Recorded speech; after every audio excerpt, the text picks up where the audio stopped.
So good evening. We'll start today's class. Current affairs. We'll see space related current affairs this class. So please make running notes. Mostly whether ఎక్కడైతే అవసరమైనప్పుడు నేను dictate చేస్తాను. So కొంచెం running notes రాసుకోండి. Because మనకి topics ఎక్కువ ఉన్నాయి, cover చేయడం అనేది ఛాలెంజింగ్ అవుతుంది డిక్టేట్ చేసినప్పుడు. సో చెప్తున్నప్పుడు రాసుకుంటూ ఉండండి, సరిపోతుంది. So first will start. మనము most important 2023 events relating to the space మనం ఎక్కువ ఫోకస్ చేద్దాం. సో ఎక్కువ ఫోకస్ 2023 ఈవెంట్స్ ఏవైతే జరిగాయో వాటి మీద ఎక్కువ ఫోకస్ ఉంటుంది. సో ఫస్ట్ మనము ఇండియా ఇస్రో మిషన్స్ చూద్దాం.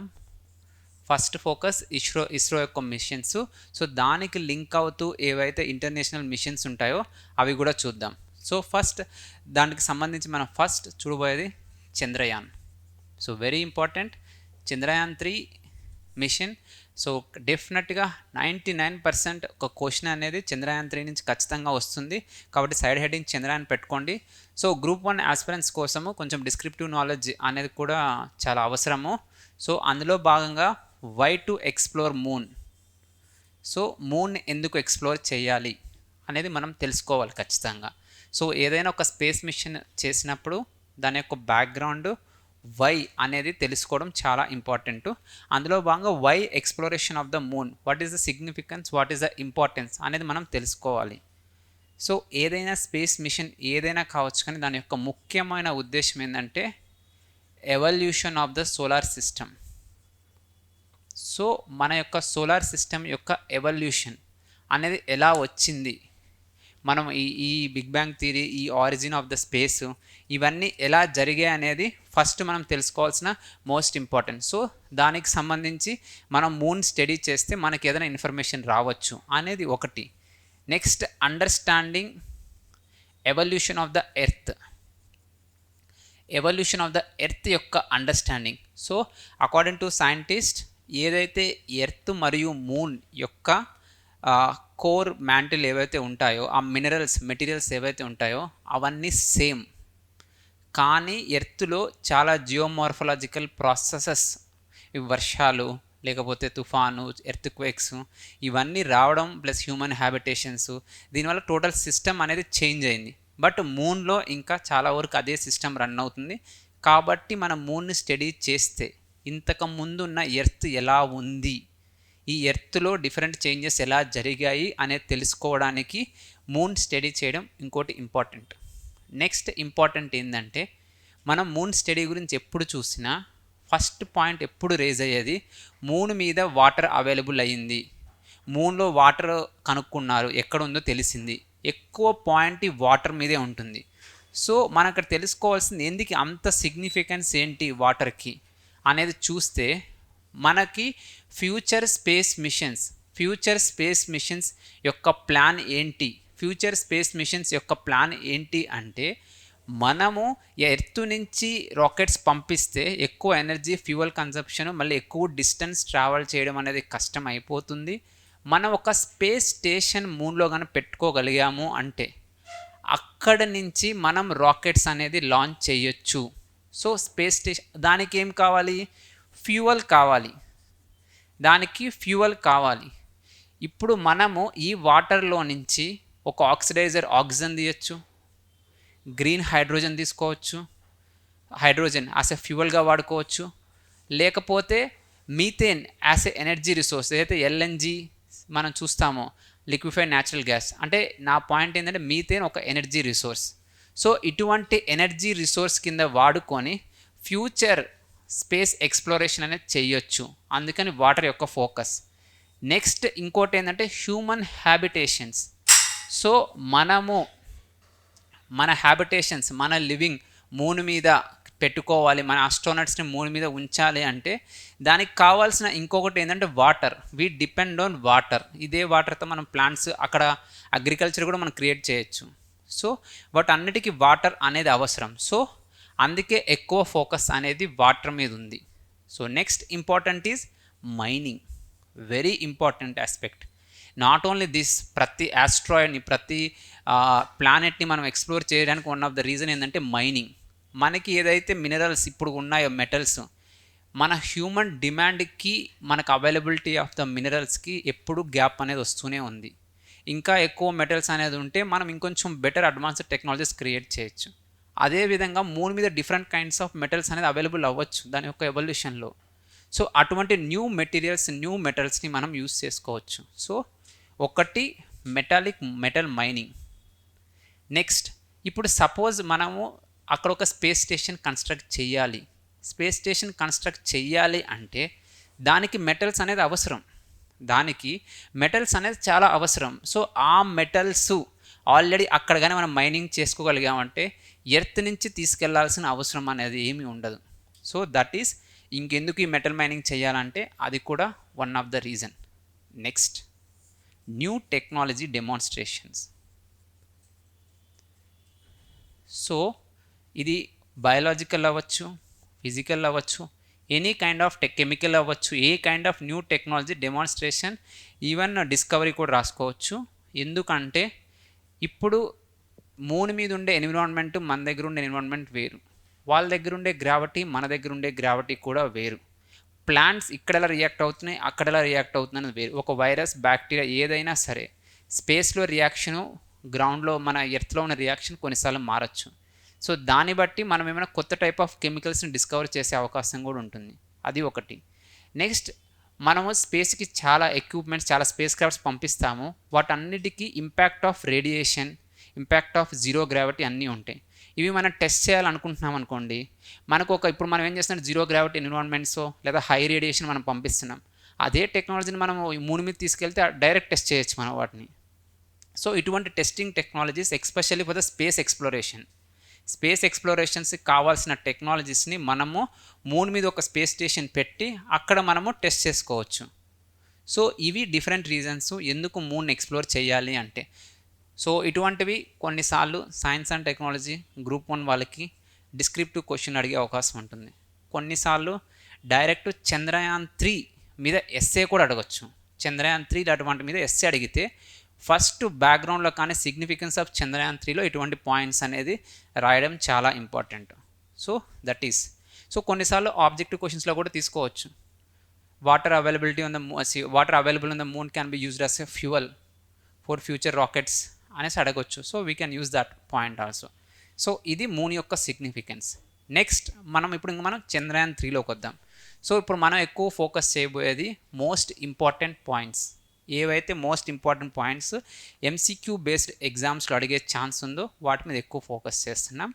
సో ఫస్ట్, లాంచ్ వెహికల్ ఏది యూస్ చేస్తున్నాం, మీరు పార్టిసిపేట్ అవ్వచ్చు. లాంచ్ వెహికల్స్ ఏది యూస్ చేస్తున్నాం, జిఎస్ఎల్వి మార్క్ 3 మనం యూస్ చేస్తున్నాం.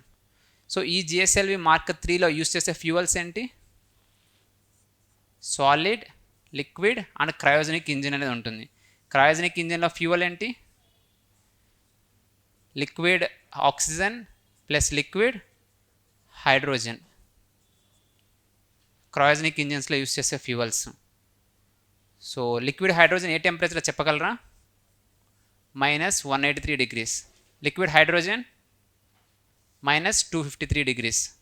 ఈ నెంబర్స్ ఇవన్నీ చాలా ఇంపార్టెంట్. మన ఊరికే జిఎస్ఎల్వి MK3 అని చదివితే సరిపోదు. కొన్నిసార్లు దీన్ని మనము స్టాటిక్ లింక్ చేసుకొని స్టాటిక్ పరంగా గుర్తుపెట్టుకోవడం అనేది వెరీ వెరీ ఇంపార్టెంట్. సో ఇది క్రయోజనిక్ ఇంజిన్, ఇది జిఎస్ఎల్వి మార్క్ 3కి సంబంధించింది. సో ఇప్పుడు చంద్రయాన్ 3కి ముందు మనకున్నవేంటి, చంద్రయాన్ 1 and 2 ఉన్నాయి. చంద్రయాన్ 1 ఏ సంవత్సరం లాంచ్ అయింది, 2008. చంద్రయాన్ 2 ఎప్పుడు లాంచ్ అయింది, 2019. సో ఇదే 2019లో మనము ఒక ఆర్బిటర్, ఒక ల్యాండర్, ఒక రోవర్ అనేది మనం పంపించాం. సో అందులో సాఫ్ట్ ల్యాండింగ్ అనేది కంప్లీట్గా ఫెయిల్ అయింది. సో లాస్ట్ మినిట్లో ఇంకో 10-15 సెకండ్స్లో ల్యాండ్ అవ్వాల్సింది ఫెయిల్ అయిపోయింది. సో మనకి మిగిలింది ఆ టైంలో ఓన్లీ ఆర్బిటర్. సో మనం ఇప్పుడు అందుకని చంద్రయాన్ 3లో ఆర్బిటర్ యూస్ చేయట్లేదు. We're using only lander and rover. So మనకేమున్నాయి, ఒకటి ల్యాండర్, ఇంకోటి రోవర్. ల్యాండర్ పేరు విక్రమ్, సో రోవర్ పేరు Pragyan. So Vikram lander. So next point ఏంటంటే ఇది ఏ డేట్ రోజు ల్యాండ్ అయింది. సో లాంచ్ అయింది July 14th. ఏ డేట్ ల్యాండ్ అయింది? August 23rd. దానికి ఇప్పుడు పెట్టిన పేరు నేషనల్ స్పేస్ డే. సో ఎవరైనా నేషనల్ సైన్స్ డే ఎప్పుడో చెప్తారా? February 28th. Technology day May 11th. Engineers day September 15th. So వాటి యొక్క సిగ్నిఫికెన్స్ కూడా ఒకటి రామన్ ఎఫెక్ట్, ఇంకోటి ఏమో Pokhran test, May 11th Pokhran test, ఇంకోటి మోక్షగుండం విశ్వేశ్వరయ్య బర్త్డే ఆ రోజు. So this 3. ఇప్పుడు మనకు కొత్తగా వచ్చింది నేషనల్ స్పేస్ డే, అది August 23rd. Next important point ఏంటంటే అది ల్యాండ్ అయిన ప్లేస్కి ఉన్న పేరు శివశక్తి.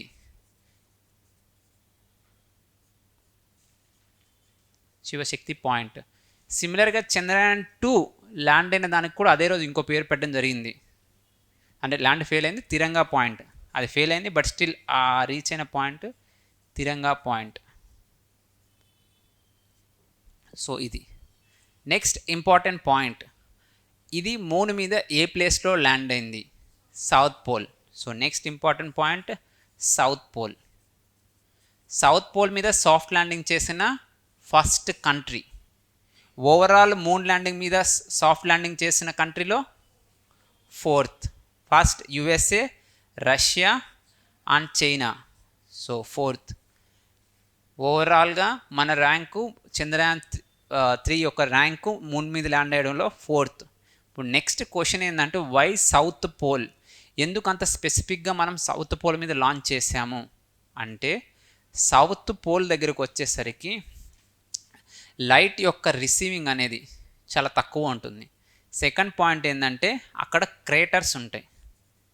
అక్కడ చాలా క్రేటర్స్ ఉన్నాయి. ఈ క్రేటర్స్ ఎలా ఫామ్ అయినాయి అంటే స్పేస్ ఆబ్జెక్ట్స్ లైక్ ఆస్ట్రాయిడ్స్ కానీ ఏవైనా కొలిషన్ జరిగినప్పుడు డీప్ గుంతలు, డీప్గా చాలా లోతైన గుంతలు అక్కడ ఫామ్ అయ్యాయి.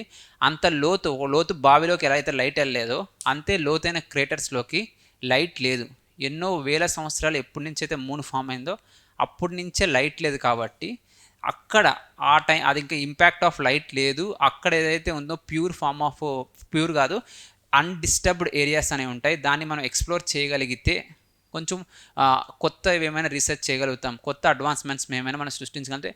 ఎర్త్ అప్పుడు సన్ మీద ఇంపాక్ట్ లేనప్పుడు పాతకాలంలో ఎలా అయితే ఉందో, అంటే కొన్ని సన్ ఇంపాక్ట్ వల్ల చేంజెస్ అనేది జరిగాయి.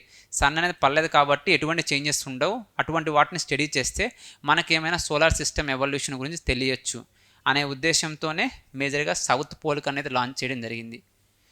సో నెక్స్ట్ ఇంకొక పాయింట్. సో మూన్కి సౌత్ పోల్ ఉన్నట్టే నియర్ రీజన్ ఫార్ రీజన్ అని ఒక కాన్సెప్ట్ ఉన్నది. ఎప్పుడు ఎర్త్కి మూన్ ఒకటే ఫేస్లో ఉంటుంది. ఎర్త్ ఇది ఉంటే మూన్ ఎప్పుడు మనకు ఒకటే ఫేస్లో ఉంటుంది. ఆపోజిట్ ఫేస్ మనకి ఎప్పుడూ కనిపించదు. అంటే ఆపోజిట్ లైట్ పడదని కాదు, లైట్ పడిద్ది దానికి కూడా, బట్ ఆపోజిట్ ఫేస్ మనకి ఎప్పుడూ కనిపించదు. టైడల్ లాకింగ్ అంటారు. ఈ టైడల్ లాకింగ్ వల్ల మనకి ఎప్పుడు దాని యొక్క రొటేషన్ ఎర్త్ రొటేషన్తో మ్యాచ్ అయ్యి ఎప్పుడు మనకు ఒక సైడ్ ఆఫ్ మూనే కనిపిస్తుంది.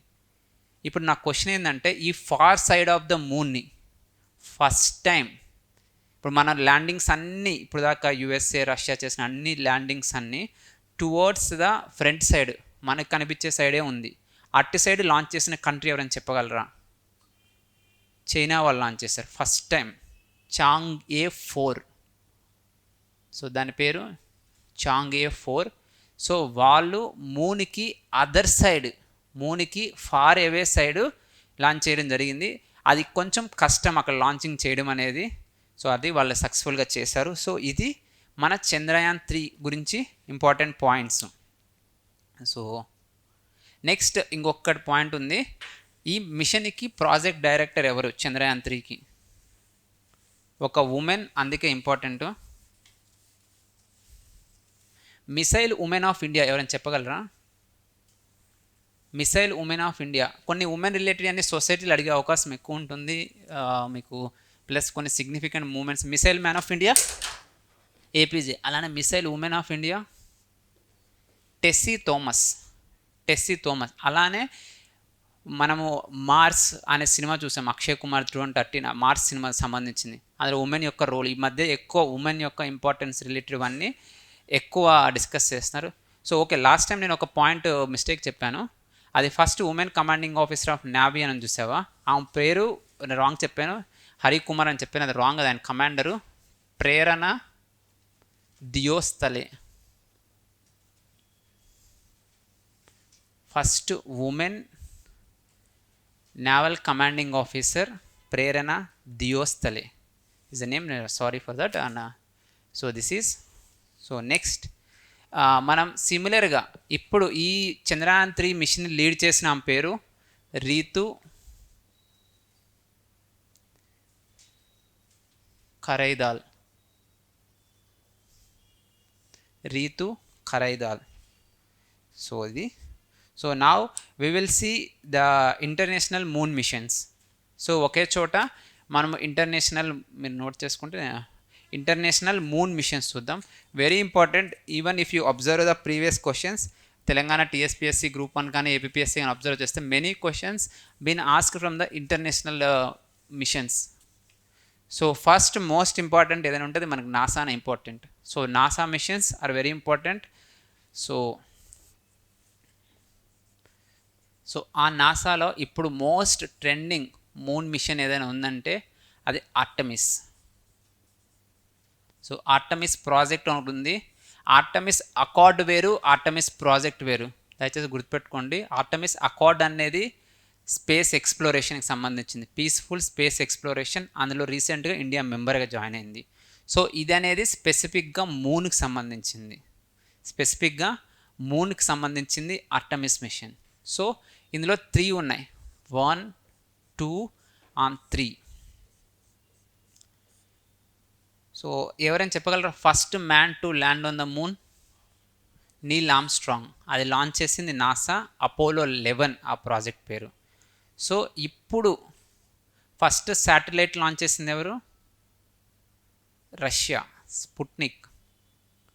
సో సిమిలర్గా ఇప్పుడు Artemis moon mission very prestigious moon mission. అందులో ఫస్ట్ వన్ ఆల్రెడీ లాంచ్ అయిన 2022లో అన్మాన్డ్ క్రూ మిషన్. అంటే మనుషులు ఎవరు వెళ్ళరు, just orbiter. Unmanned crew mission launched in 2022, Artemis 1. So next they came off with Artemis 2. Artemis 2 about to launch in the next year 2024లో most probably it will be launched. So ఈ Artemis 2 is a manned mission, manned flyby lunar mission, manned flyby lunar mission. అంటే they don't reach the moon surface వెళ్ళరు, just moon చుట్టూ ఇలా తిరిగేసి they will leave. ఇంతకుముందు Apollo 11కి ముందు Apollo 8 అని ఒక ప్రాజెక్ట్ ఉంది, వాళ్ళు కూడా అంతే. First moon fly by mission చేసి, అంటే they will test all the technologies whether it is proper or not. ఆ తర్వాత అక్కడ నుంచి వాళ్ళు నెక్స్ట్ లెవెల్లోకి వచ్చినప్పుడు మ్యాన్డ్ మిషన్ చేస్తారు. So next manned mission with landing on lunar surface.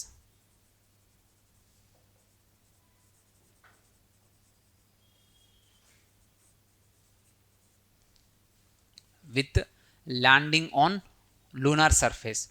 So this is the 3 projects. అందులో ఒకటి ఆల్రెడీ లాంచ్ అయింది. So if you can remember, ఇక్కడ ఒరియాన్ స్పేస్ క్రాఫ్ట్ అనేది యూస్ చేస్తారు. It's also news multiple times. You can note down Orion spacecraft. The name of spacecraft is Orion. So it's a man most probably in 2024. Actually ఇది very old project, ఇప్పుడు implementation జరుగుతుంది. So we can't say exactly the timeline, but it is in 2024. So ఇది Artemis. So ఈ అన్ని conclusion అయినాక they want to create a lunar gateway.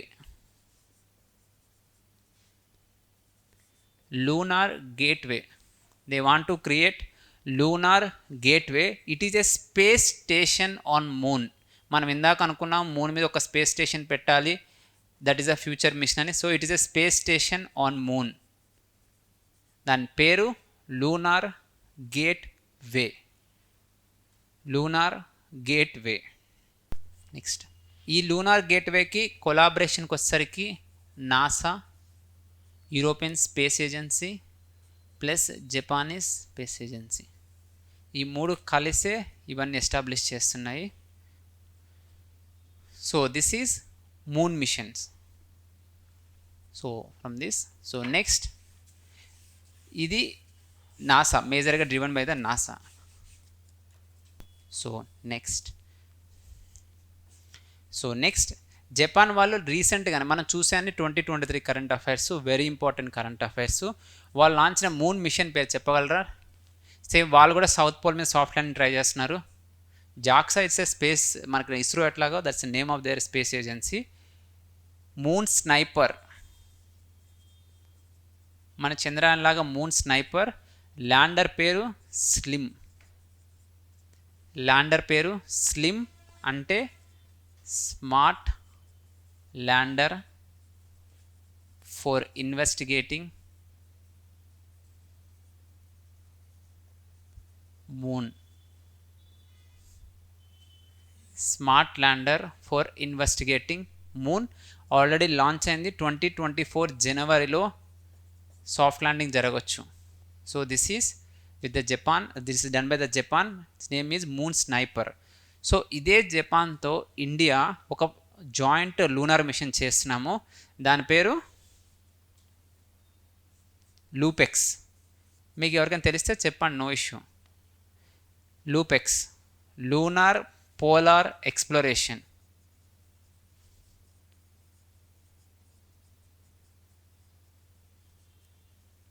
So దాని పేరు lunar polar exploration. So India and Japan అంటే ISRO and JAXA కలిసి most probably in 2025లో అట్లా launch చేయొచ్చు. దాని పేరు లూపెక్స్. ఇండియా అండ్ జపాన్ కలిసి చేస్తున్న మిషన్. సో ఇది నెక్స్ట్ మిషన్ పేరు రష్యా వాళ్ళు లాంచ్ చేశారు, రీసెంట్గా లాంచ్ అయింది. పేరు లూనా 25. లూనా 25 సక్సెస్ అయిందా, ఫెయిల్ అయిందా? సో లూనా 25 ఫెయిల్ అయింది. సో ఇది ఫెయిల్ అయినా there is a objective, very important objective, that is sample collection from the moon. So దీని యొక్క ఆబ్జెక్టివ్ శాంపుల్ కలెక్షన్. సో రీసెంట్గా శాంపుల్ కలెక్షన్స్ 2 న్యూస్లో ఉన్నాయి, వెరీ ఇంపార్టెంట్, మనం అది డిస్కస్ చేద్దాం. ఫస్ట్ ఇప్పటికైతే గుర్తుపెట్టుకోండి, ఇది రష్యా వాళ్ళు లాంచ్ చేశారు and that is sample collection mission which got failed. So ఇదే మిషన్ మీద శాంపుల్ కలెక్షన్కి ఒక కంట్రీ సక్సెస్ అయింది ఆఫ్టర్ నాసా. యుఎస్ఏ సక్సెస్ఫుల్గా మిషన్ చైనా, దాని పేరు చాంగ్ఏ 5. 2019లోనే వాళ్ళు శాంపుల్ కలెక్షన్ అనేది సక్సెస్ఫుల్గా చేశారు. సో సక్సెస్ఫుల్గా చాంగ్ఏ 5 శాంపుల్ రిటర్నింగ్ అనేది చేశారు. సో దాని పేరు చాంగ్ఏ 5. సో ఇది మూన్కి సంబంధించిన ఇంపార్టెంట్ అప్డేట్స్. సో ఓకే, ఒకటి they can ask some times in the exam. So Artemis 2లో మిస్టర్ పాయింట్, ఆర్టమిస్ 2లో 4 ఆస్ట్రోనట్స్ అనేది వెళ్తారు. సో ఆర్టమిస్ 2లో 4 ఆస్ట్రోనట్స్. సిగ్నిఫికెన్స్ ఎందుకు పాయింట్ని స్ట్రెస్ చేస్తున్నానంటే, ఈ 4 ఆస్ట్రోనట్స్లో ఫస్ట్ ఒక ఉమెన్ అండ్ 1 బ్లాక్ పర్సన్ ఉంటున్నారు. So that is why it is important. ఆ ఉమెన్ పేరు first women to fly by moon అవబోతుంది. Her name is Christiana Koch. Christiana Koch, that is the name of the women. అదే same time black వ్యక్తి ఒక అతను ఉన్నారు, ఆయన పేరు Victor Glover.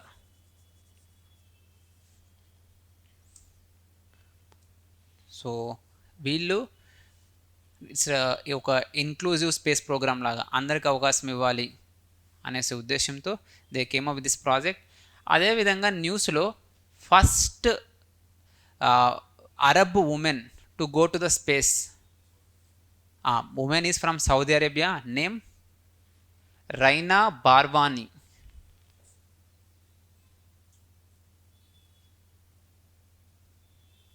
So first Arab women to travel to space, Raina Barwani. So she is from Saudi Arabia. So next, keep side heading Sun. So we will see the projects relating to the exploration of the sun. So నేను ఇంకొకసారి just సరే ఒక sun అయినా చెప్తాను ఒక point. Okay, sun, keep side heading sun, keep side heading sun. So first we should know why sun. So next important is why sun. So first దీనికి చూసే ముందు ఒకసారి మన సన్ స్ట్రక్చర్ చూద్దాం. Everyone should be aware of the sun structure.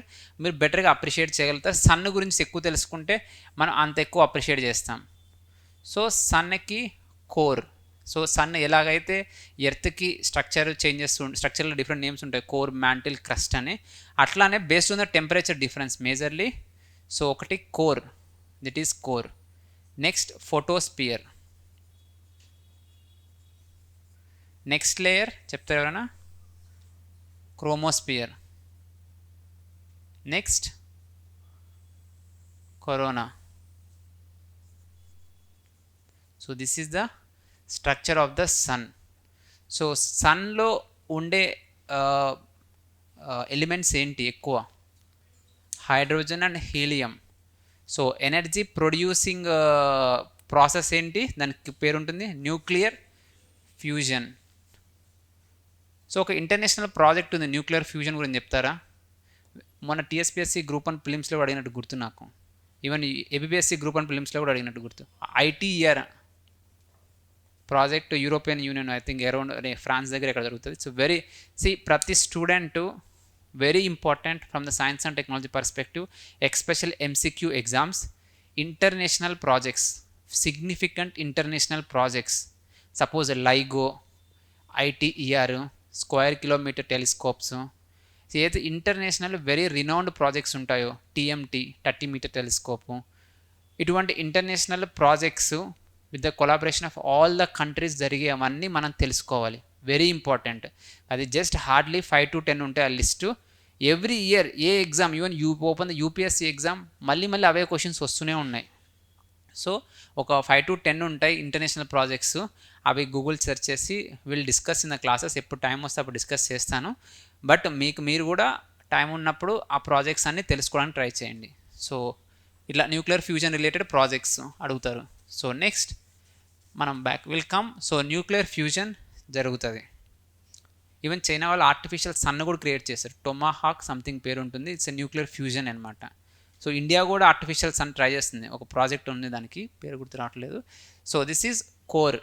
So ఇక్కడ sun యొక్క ప్రాసెస్లో ఒకటి ఏంటంటే ఎమిషన్ ఆఫ్ సోలార్ ఫ్లేర్స్ అనేది జరుగుతుంది. ఇంకోటి కూడా ఉంది, జరుగుతుంది కొరోనల్ మాస్ ఎజెక్షన్. ఈ కరోనా నుంచి ఈ సన్లో ఉండేది మేజర్గా అయాన్స్. ఇంత హీట్లో ఏవైతే ఎలిమెంట్స్ ఉంటాయో అవి ఎలక్ట్రాన్స్ ఎమిట్ చేసి దే ఫార్మ్ అయాన్స్. ఒక group of bunch of ions అనేది in the form of plasma అవన్నీ బయటికి రిలీజ్ చేయడం జరుగుతుంది సన్ అనేది. సో బయటికి రిలీజ్ చేయడం జరుగుతుంది. సో ఇప్పుడు మనం తెలుసుకోవాల్సింది దీనికి సిగ్నిఫికెన్స్ ఏంది, మన ఎర్త్కున్న రిలేషన్ అనేది మోస్ట్ ఇంపార్టెంట్. సో దీని యొక్క ఇంపాక్ట్ అనేది మన ఎర్త్ మీద చాలా చూపిస్తుంది. అందరికి ఐడియా ఉంటుంది, సదర్న్ హెమిస్ఫియర్లో ఎస్పెషల్లీ అరోరాస్ వస్తుంటాయి. ఈ అరోరాస్కి one of the reason solar flares కానీ కొరోనల్ మాస్ ఎజెక్షన్, అది ఒకటి. నెక్స్ట్ ఇంకోటి చూసామంటే మనకి ఏవైతే శాటిలైట్స్ ఉంటాయో, మన శాటిలైట్స్ ఏవైతే స్పేస్లో ఉంటాయో ఇవి అన్నిటికీ ఈ సన్ నుంచి ఎమిట్ చేసే సోలార్ ఫ్లేర్స్ కానీ కొరల్ మాస్ ఎజెక్షన్స్ యొక్క ఇంపాక్ట్ అనేది ఉంటుంది. సో కొన్నిసార్లు మన ఎలక్ట్రానిక్స్ డ్యామేజ్ కూడా అయ్యే అవకాశం ఉంటుంది. సో వీటిని స్టడీ చేయడం అనేది మనకి చాలా ఇంపార్టెంట్. వాటి యొక్క నేచర్, వాటి యొక్క ఫార్మేషన్, వాటి యొక్క ఎనర్జీ లెవెల్స్ ఎంత అనేది తెలుసుకోవాలి. సో అదేవిధంగా ఇవి మన పవర్ సిస్టమ్స్ మీద కూడా ఇంపాక్ట్ చూపిస్తున్నాయంట ఈ అయాన్స్ అనేది. సో పవర్ కూడా it's on electrons, moment of electrons కాబట్టి కొన్నిసార్లు ఇటువంటి హై ఎనర్జీలో వచ్చినప్పుడు it is impacting our power systems, communication సిస్టమ్స్ని, వాటి అన్నిటిని ఇంపాక్ట్ చేస్తుంది కాబట్టి తెలుసుకోవాలనేసి. సో నెక్స్ట్ ఇది ఇంపాక్ట్స్ ఆఫ్ సోలార్ ఫ్లేర్స్. ఇంకొకటి మ్యాగ్నెటిక్ ఫీల్డ్. మన ఎర్త్కి కూడా మ్యాగ్నెటిక్ ఫీల్డ్ ఉంటుంది. ఈ magnetic field will react with the moment of the ions. So వీటన్నిటికీ మన సోలార్ ఫ్లేర్స్కి సంబంధం ఉంది. కాబట్టి తెలుసుకుంటే వీటి యొక్క ఇంపాక్ట్ ఆన్ ఎర్త్ అనేది మచ్ మోర్ డీటెయిల్గా తెలుసుకోవచ్చు. సో అదేవిధంగా మన శాటిలైట్స్ని ప్రొటెక్ట్ చేయొచ్చు. నెక్స్ట్, ఇందులో జరిగే న్యూక్లియర్ ఫ్యూజన్ రియాక్షన్స్ గురించి మనం స్టడీ చేసాము అనుకోండి. స్టడీ చేస్తే మనం కూడా ఒక న్యూక్లియర్ ఫ్యూజన్ బేస్డ్ రియాక్టర్స్ అనేది మనం క్రియేట్ చేయొచ్చు. సో నెక్స్ట్ ఇంపార్టెంట్ ఏంటంటే స్టడీయింగ్. అక్కడికి వెళ్ళి మనం అబ్జర్వ్ చేస్తే మనకు అర్థమైద్ది. Studying nuclear fusion reactions. So ఇది సెకండ్.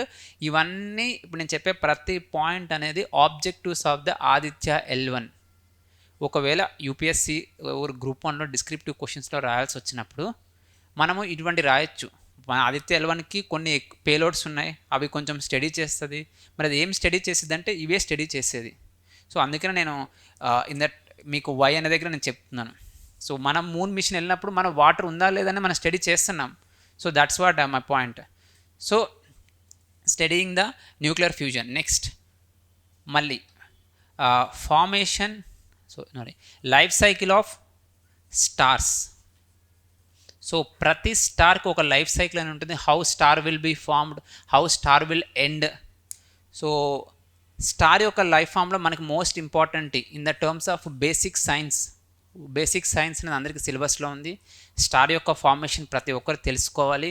మనం స్టార్ యొక్క లైఫ్ సైకిల్, డెత్ అనేది మనకి మోర్ ఇంపార్టెంట్. మన సన్ యొక్క లైఫ్ టైం అని మనకు తెలియాలి.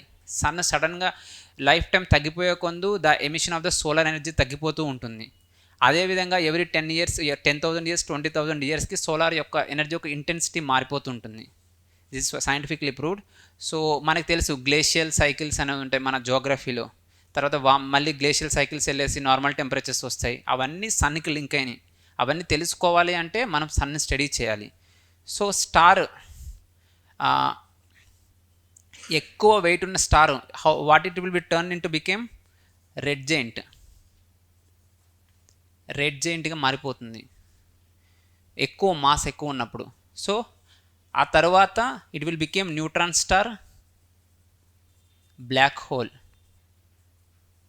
సో ఏది బ్లాక్ హోల్ అయిద్ది, ఏది న్యూట్రాన్ స్టార్ అయిద్ది అని డిసైడ్ చేసే formula Chandrasekhar limit.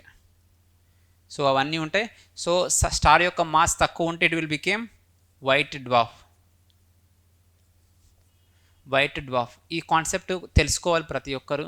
How the star will be formed, protostar, nebula, ఈ కాన్సెప్ట్స్ అన్ని తెలుసుకోవాలి. A group of ions, nebula later forms into protostar, తర్వాత స్టార్ అవుతుంది. వెయిట్ ఎక్కువ ఉంటే రెడ్ జెయింట్ అయిపోయిన తర్వాత న్యూట్రాన్ స్టార్ బ్లాక్ హోల్గా అవుతుంది, లేకపోతే వైట్ డ్వార్ఫ్గా మారిపోతుంది. సో ఊరికే జనరల్గా అడుగుతున్నాను. బ్లాక్ హోల్స్ని మనము first time image of the black hole we created ఏ ఇయర్లో చెప్తారు, దానికి ఒక పేరు ఉంది. దానికి బ్లాక్ హోల్ యొక్క ఇమేజ్ మనం క్రియేట్ చేసాం. I mean we're able to డిజిటల్గా ఫార్మాట్లో మనం చేసాం. Everyone circulating black hole first time event horizon, దానికి ఇచ్చిన పేరు. This are very important land mark.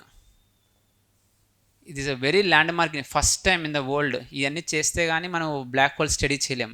So very important, very high chance of asking in the exam. అంటే మనం black hole study చేసినప్పుడు దాని యొక్క మోస్ట్ ఇంపార్టెంట్ ఈవెంట్ అనేది ప్రతి ఒక్కరు గుర్తుపెట్టుకోవాలి. We're discovering multiple black holes. మనం చాలా బ్లాక్ హోల్స్ని డిస్కవర్ చేస్తున్నాము. అందులో బ్లాక్ హోల్ యొక్క పిక్చర్ని first time we discovered using that is event horizon. So this is the life of the star. So next life cycle ఒక స్టార్ తెలుసుకోవడానికి ఉపయోగపడుతుంది.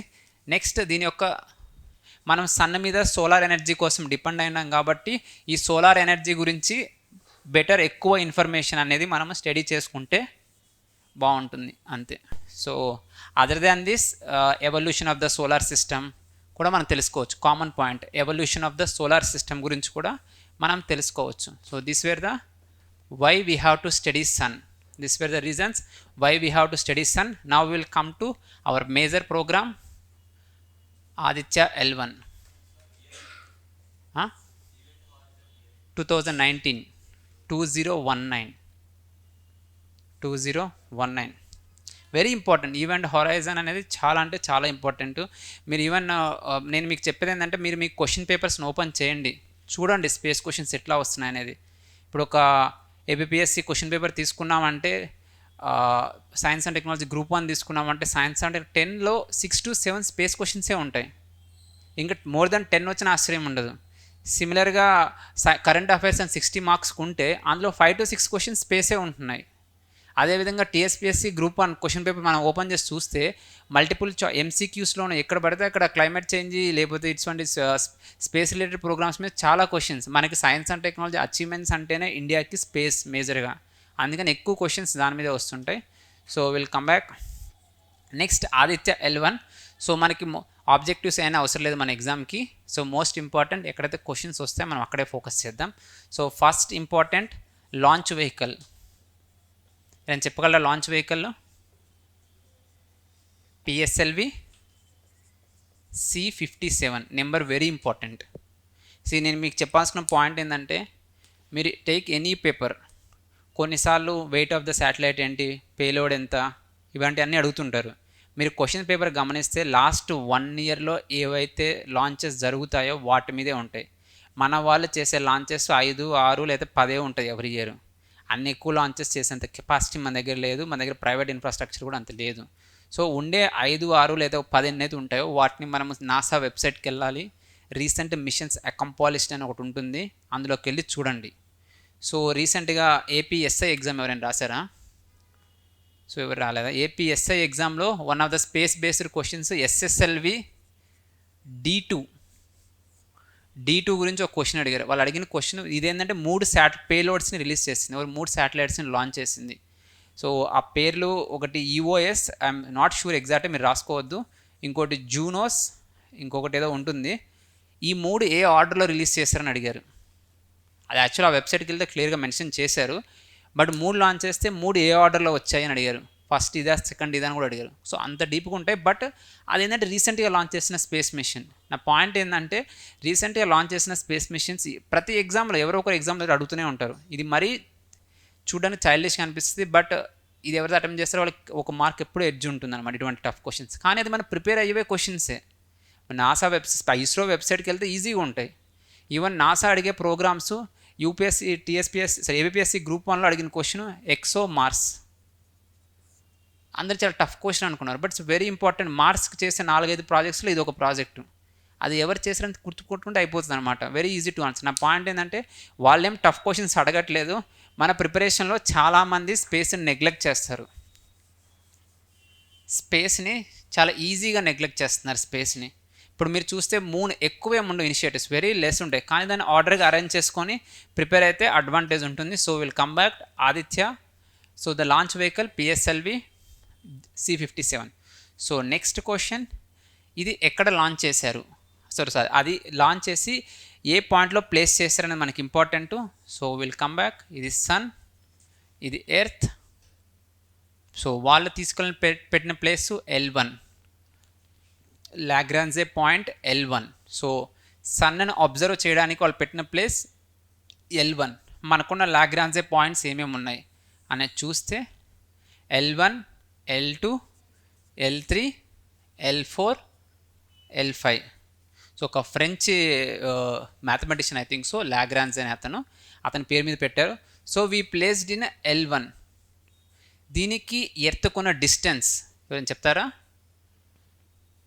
1.5 million or 15 lakhs kilometres. So earth నుంచి దీనికి L1కి ఇంత డిస్టెన్స్ ఉంది. So next important point, ఇదే L1లో already ఇంకొక సోలార్ అబ్జర్వేటరీ ఉంది. దాని పేరు సోహో. సోహో అంటే solar and heliospheric observatory.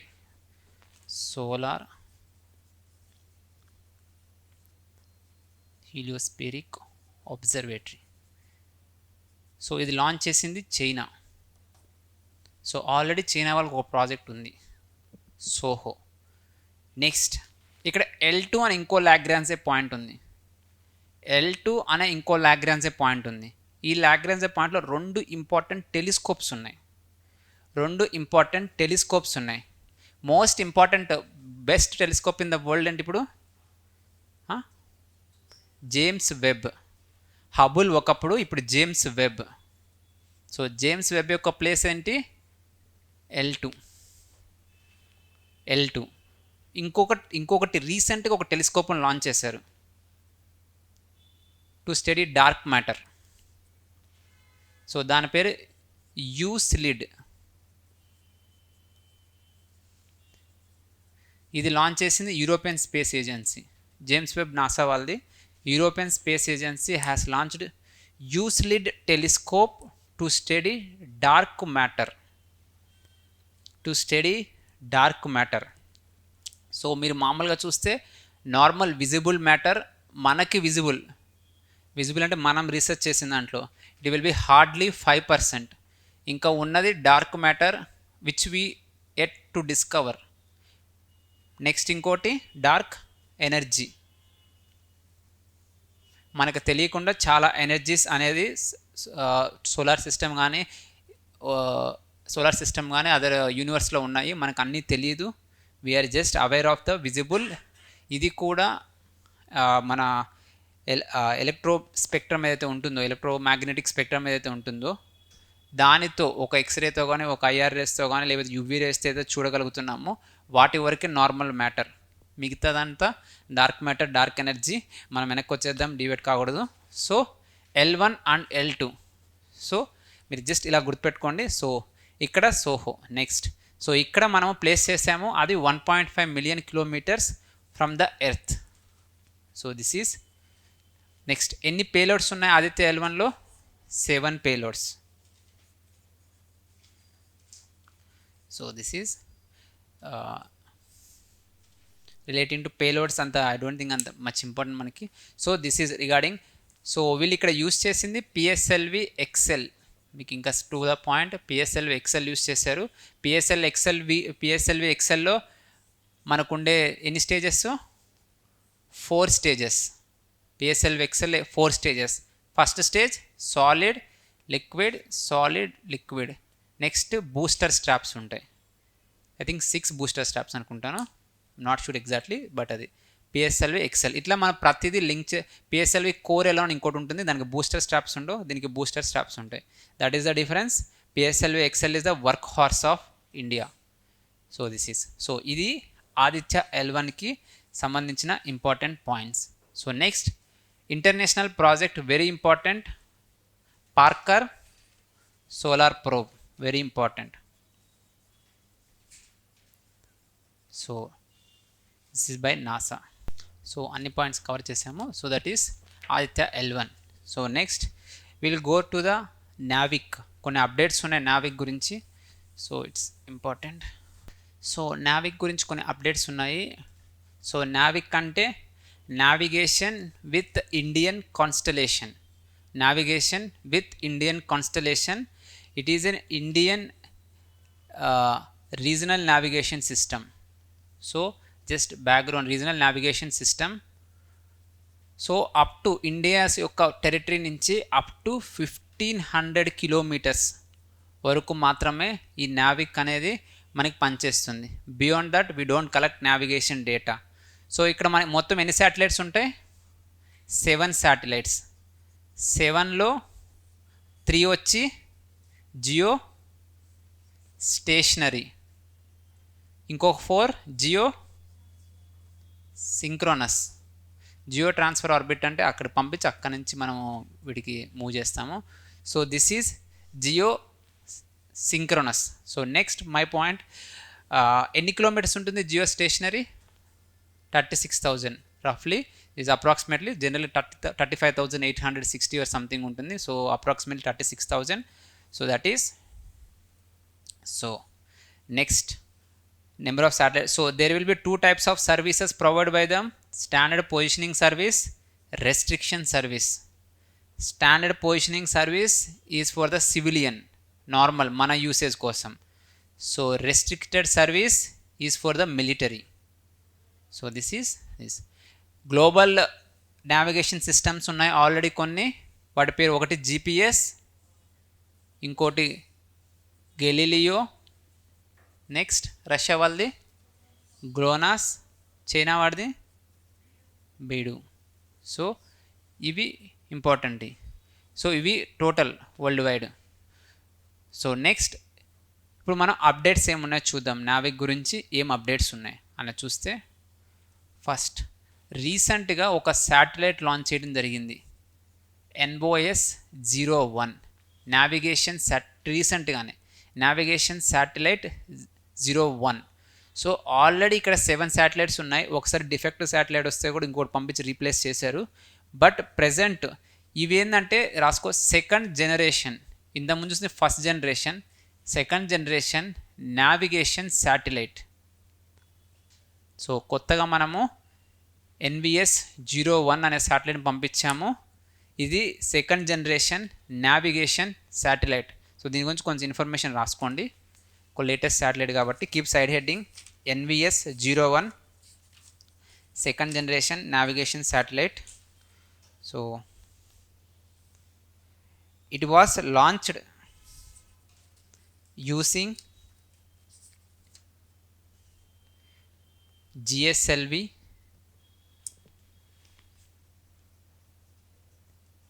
F-12 rocket. GSLV F-12 mark 3 use చేయలేదు వీరు, మోస్ట్లీ మార్క్ 2 అది. So GSLV F-12 rocket. So రీసెంట్గా లాంచ్ చేయబడింది F-12. డేట్ ఏంటంటే May 29th. So May 29th 2023 మొన్నే లాంచ్ అయింది ఈ మిషన్. సో ఇక్కడ important point, it has indigenously developed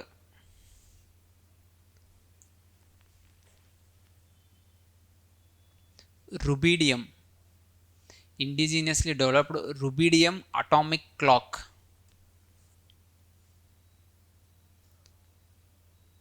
to provide accurate location.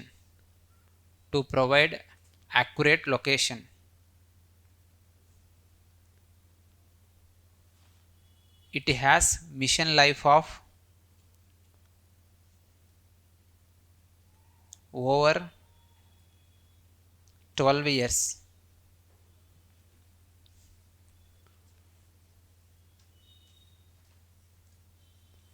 Weight 2232 kg. So this is important. So next సిరీస్లో 2-3 అట్లా launch చేసుకుంటూ వెళ్తారు. So this is one update. So second update is, so Navik develop చేశారు, మరి మనం వాటిని use చేయాలి కదా. యూస్ చేయాలంటే మన మొబైల్స్లో ఆ సిస్టమ్ అనేది డెవలప్ చేయాలి, ఒక ఫీచర్ అనేది ఉండాలి. ఇప్పుడు రైట్ నో అందరికి GPS ఉంటుంది కాబట్టి మనం GPS యూస్ చేస్తున్నాం. So now central government came up with a guide lines, that is to make it Navik mandatory for 5G cell phones. So 5G mobiles mandatory from 1st Jan 2025. So ఈ feature Navik టెక్నాలజీని use చేసుకోవాల్సిన feature 1st Jan 2025 and rest all mobiles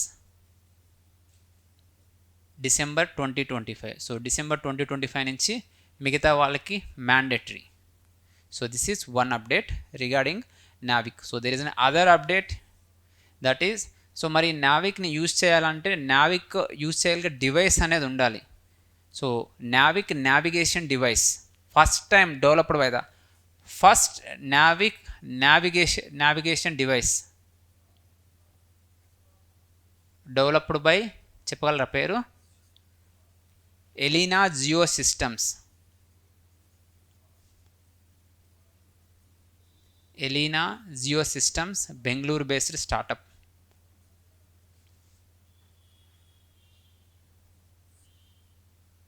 Bangalore based startup. It's a Bangalore based startup, Elena Geo Systems. So this is the update relating to the Navic. These two updates. Can anyone tell me what is a NAB Mitra?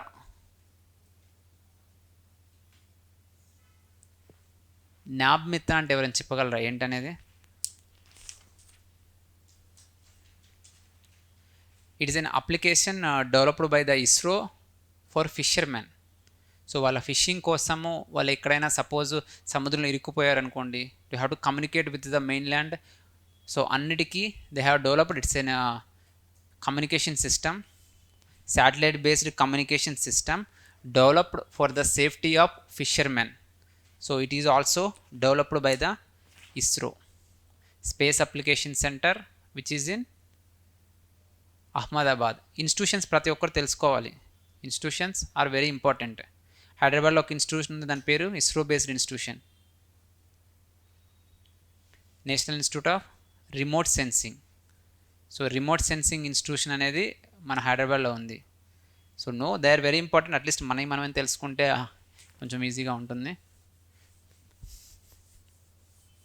ISRO institutions are very important. ఎవరైనా INSPACe యొక్క headquarters చెప్పగలరా ఎక్కడుందో? IN-SPACe Ahmedabad. IN-SPACe కొత్తగా ఒక 2 organisations create చేశారు, ఒకటి NSCL, ఇంకోటి IN-SPACe. So this is relating to the Navik. So next just note down brief recent ISRO space projects, space machine launches.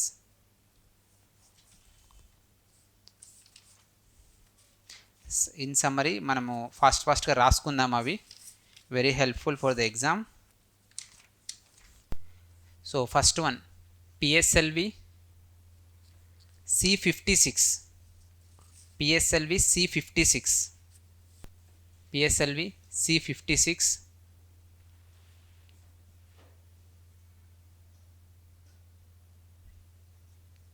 C56 DSSAR రాసుకోండి, DSSAR మిషన్. ఫస్ట్ జస్ట్ ఏవైతే questions అడిగే అవకాశం ఉందో రీసెంట్ మిషన్స్ నుంచి, will just focus on that. PSLV C56 DSSAR. ఈ DSSAR it is a Singapore satellite.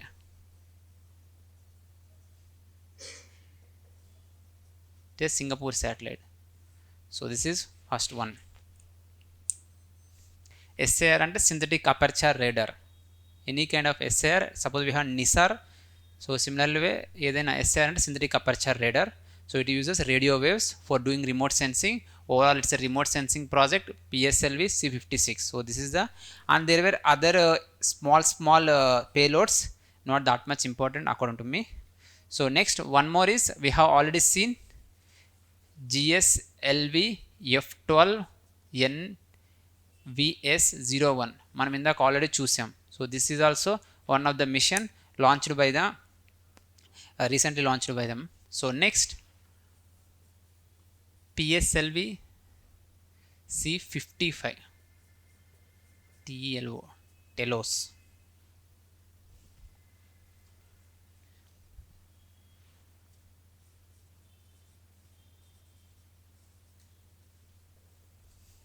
Telos 2. PSLV C55 TELOES mission.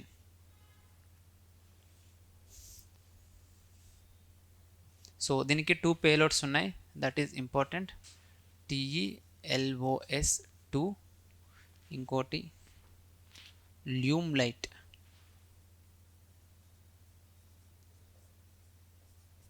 So 2 payloads.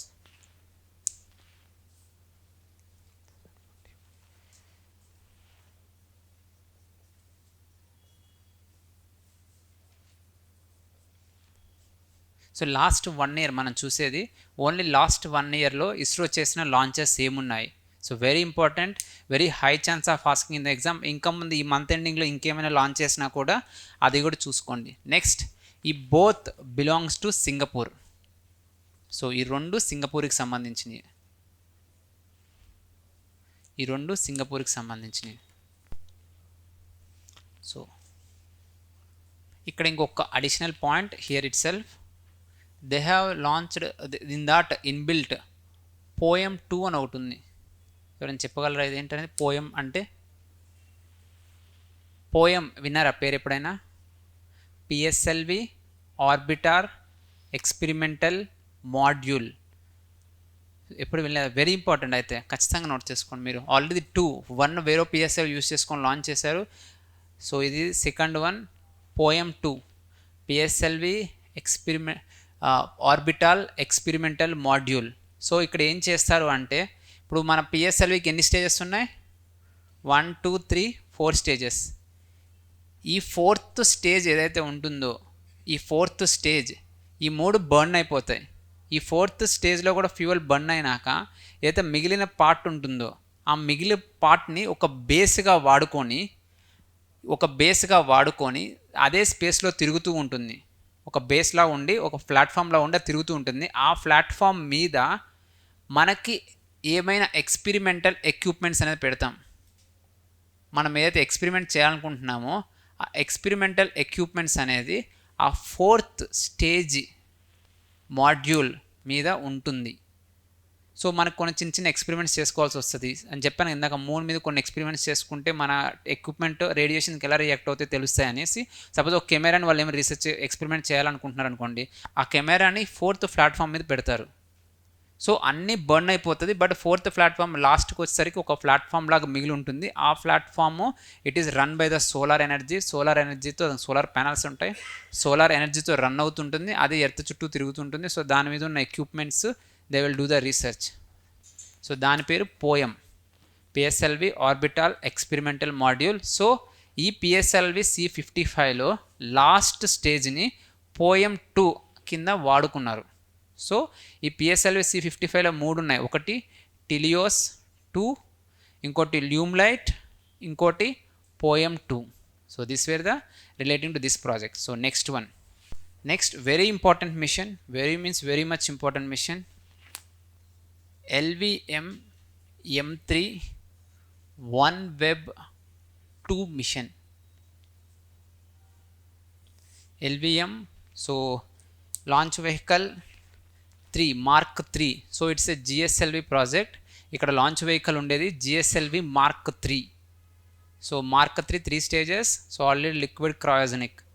So ఇక్కడ మనకి important ఏంటంటే OneWeb. ఎవరైనా పేరు విన్నారా OneWeb అని? Satellite based internet is provided by the OneWeb. Already ఒక 36 వేరో GSLV use చేసుకొని ఇంతకుముందు లాంచ్ చేసాం. ఇప్పుడు GSLV ఇంకో యూజ్ చేసుకుని OneWeb 2 ఇంకొక 36, మొత్తం 72 శాటిలైట్స్ అండర్ OneWeb. ఇది ఎవరు డెవలప్ చేశారు చెప్పగలరా? OneWeb internet, space based internet ఎవరు? Airtel. This is Airtel. So రీసెంట్గా ఇండియాలో స్పేస్ లాంచ్ చేసింది space internet Jio space fiber. మనం ఆల్రెడీ న్యూస్లో చూసాము. జియో స్పేస్ ఫైబర్ రాసుకోండి, very important. Next trending is internet space. So internet స్పేస్కి సంబంధించిన points are very important. So అందరు నోట్ చేసుకోండి. Jio space fiber, so that is by Jio Reliance.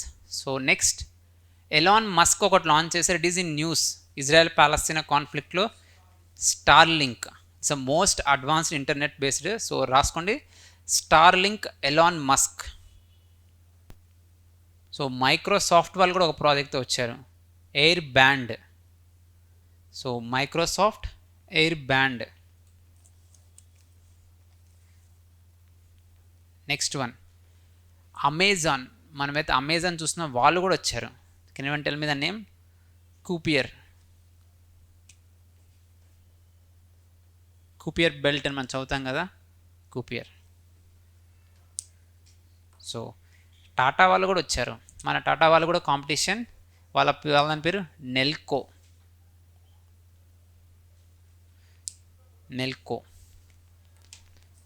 So ఇంతకుముందు Google, Microsoft other projects try చేశారు.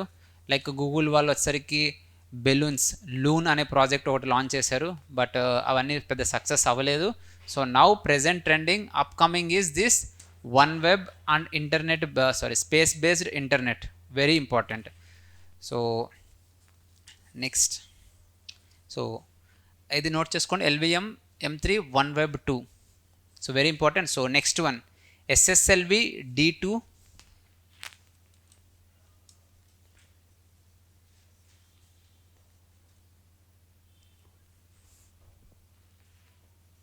07. SSLV D2 EOS 07. So small satellite launch vehicle. So can anyone tell me how many stages small satellite launch vehicle? Small satellite launch vehicle is 3 stages. Small 3 stages plus దానికి ఒక addition ఒకటి ఉంటుంది, liquid velocity terminal phase. Liquid velocity terminal phase, but basically it is a 3 stages.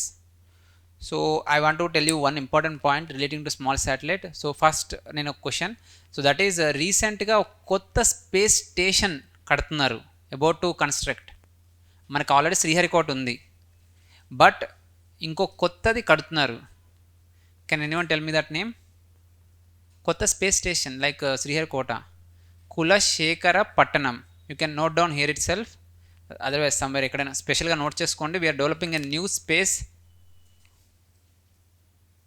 Kulasekhara పట్టణం in Tamil Nadu. Kulasekhara పట్టణం, Tamil Nadu, exclusively for SSLV.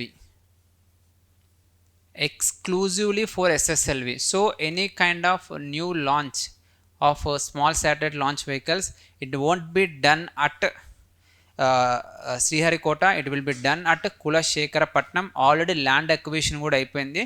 So now it is about to start construction. So ఇది గుర్తుపెట్టుకోండి. Now my question, ఎందుకు already Sriharikota ఉంది కదా, ఇంకోటి ఎందుకు పెట్టుకోవాల్సిన అవసరం ఏముంది?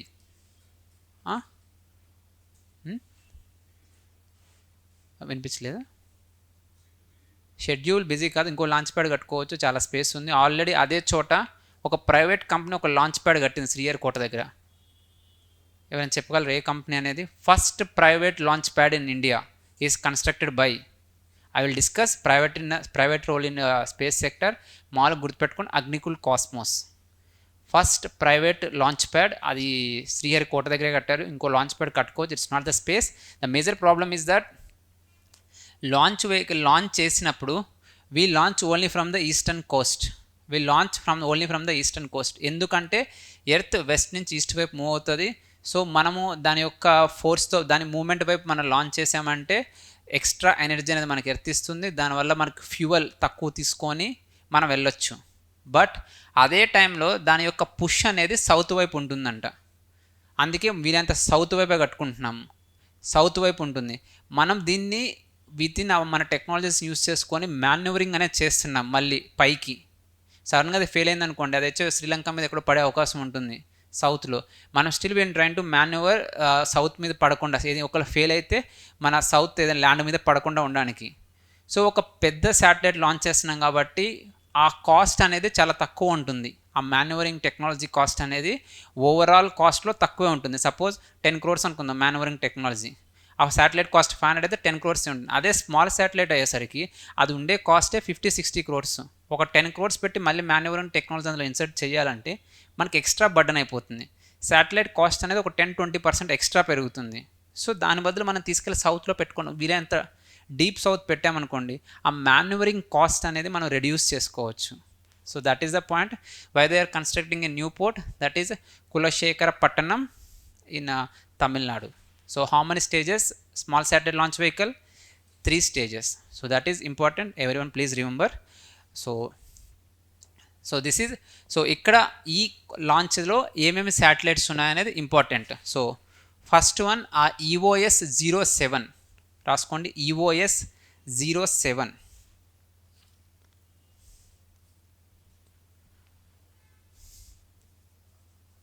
Next Janus 1.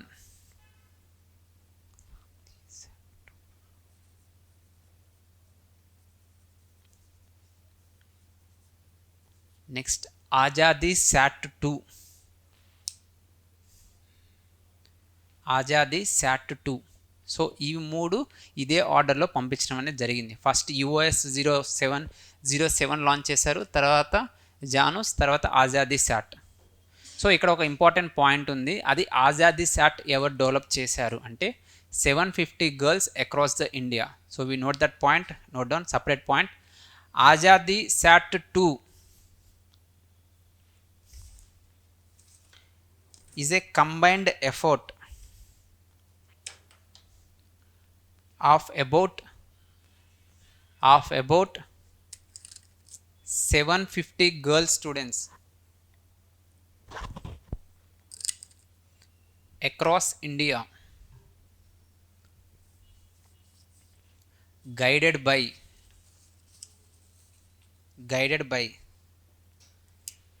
space kids space kids Space Kids India, the company peru Space Kids India in Chennai. Space Kids India, Chennai. So this is relating to ఈ మిషన్కి సంబంధించింది. సో నెక్స్ట్ ఇంకొకటి లాంచ్ చేశారు రీసెంట్గా, దాని పేరు Gaganyaan TV D1 mission. Gaganyaan TV D1 mission. So రాసుకోండి ఒక point relating to that. In flight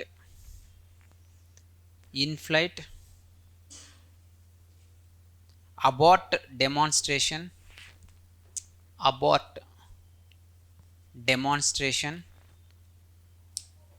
of crew escape system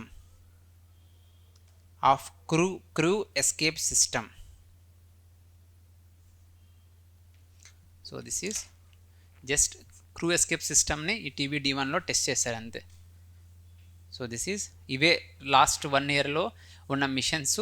so most probably recent other than Aditya L1 Chandrayaan 3 కాకుండా ఇప్పుడు మనం డిస్కస్ చేసినవి రీసెంట్గా లాంచ్ చేసిన machines.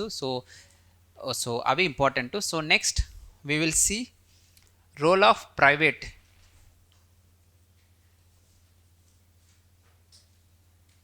in Indian space sector. So very important. So A issue అయినా మనం తెలుసుకోవాలంటే లేటెస్ట్ ట్రెండ్స్, ఎక్స్పెషల్లీ ఎగ్జామ్స్లో, ఇంకా చెప్పాలంటే యూపీఎస్సీ గ్రూప్ 1 లాంటి ఎగ్జామ్స్లో, డిస్క్రిప్టివ్ ఎగ్జామ్స్, ఈవెన్ ఎస్ఏలో అడిగే క్వశ్చన్స్ ఎట్లా ఉంటాయంటే నెక్స్ట్ గవర్నమెంట్ యొక్క విజన్ ఎటువైపు ఉంది, లేటెస్ట్ ట్రెండ్స్ ఎట్లా ఉన్నాయి. లైక్ క్లైమేట్ చేంజ్లో మనం చూసాం, ఫాజిల్ ఫ్యూయల్ యొక్క ఫేస్ డౌన్ గురించి కానీ, అదర్ గ్యాసెస్ లైక్ మీథేన్ మీద చేసే ఫోకస్ కానీ. సిమిలర్ వే ఇస్రో స్పేస్కి సంబంధించి లేటెస్ట్ ట్రెండ్ ఏంటంటే ప్రైవేట్ పార్టిసిపేషన్. లాస్ట్ 2 to 3 ఇయర్స్లో చాలా ప్రైవేట్ స్టార్టప్స్ వచ్చాయి. కొత్త institutes like NSIL, InSpace, Indian space policy ఏ ఇయర్లో వచ్చింది? ఇండియన్ స్పేస్ పాలసీ లేటెస్ట్గా వచ్చింది 2023. Very important.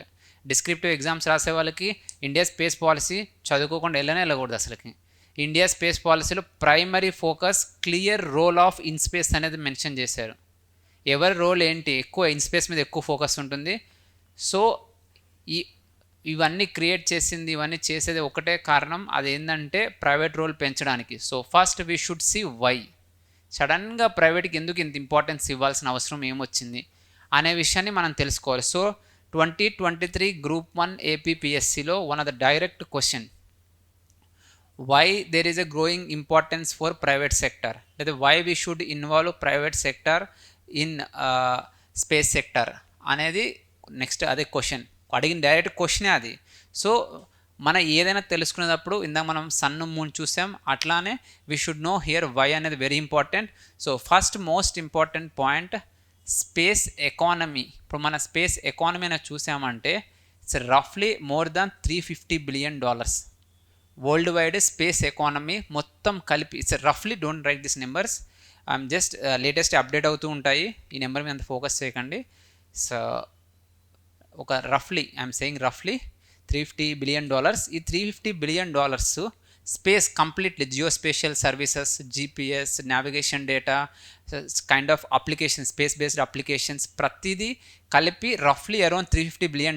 అందులో ఇండియాది $7 to 8 billion. ఓన్లీ 2% మనం ఆ space economy, don't write this numbers, less than 5% అని చెప్పుకోవచ్చు. సో మన contribution in the space economy చాలా తక్కువ ఉంది. మనం ఏదో పెద్ద పెద్ద టెక్నాలజీని అచీవ్ చేసాము, ఇస్రో వాళ్ళు ఎక్కడికో వెళ్ళామని మనం అనుకుంటున్నాము, but at the end of the day everything comes to financial. మనం ఎంత ఎక్కువ కాంట్రిబ్యూట్ చేయగలిగితే అంత ఎంప్లాయ్మెంట్ జనరేట్ చేయగలం, అంత జీడిపి కాంట్రిబ్యూట్ చేయగలం, ప్లస్ స్పేస్ అనేది సెల్ఫ్ సస్టైనబుల్ అవుతుంది. ఇప్పుడు గవర్నమెంట్ బడ్జెట్ మీద ప్రతిదానికి డిపెండ్ అవ్వాల్సి వస్తుంది. One of the reason for slow down in Gaganyaan financial constraints. So ఈ ఫైనాన్షియల్ కన్స్ట్రెయింట్ కారణం మన దగ్గర అడ్వాన్స్డ్ టెక్నాలజీస్ని క్రియేట్ చేసినా దాన్ని రీప్ చేయలేకపోతున్నాం benefits. For example lithium ion battery technology ISRO ఎప్పుడో డెవలప్ చేసింది. మనం ఎలక్ట్రిక్ వెహికల్స్ కావాల్సిందే లిథియం అయాన్ బ్యాటరీ. రీసెంట్గా 3 years బ్యాకో 2 years బ్యాకో టెక్నాలజీ ట్రాన్స్ఫర్ అనేది జరిగింది. సో అడ్వాన్స్డ్ టెక్నాలజీస్ వాళ్ళ దగ్గర చాలా ఉన్నాయి, కానీ అవి ట్రాన్స్ఫర్ అవ్వట్లేదు ప్రైవేట్ సెక్టార్కి. ఎవరైతే manufacturing ISRO is very good at is core area, that is developing new technologies, but some one has to convert that in to reality. So Antrix ఏదైతే ఉందో అది ఫెయిల్ అయిపోయింది.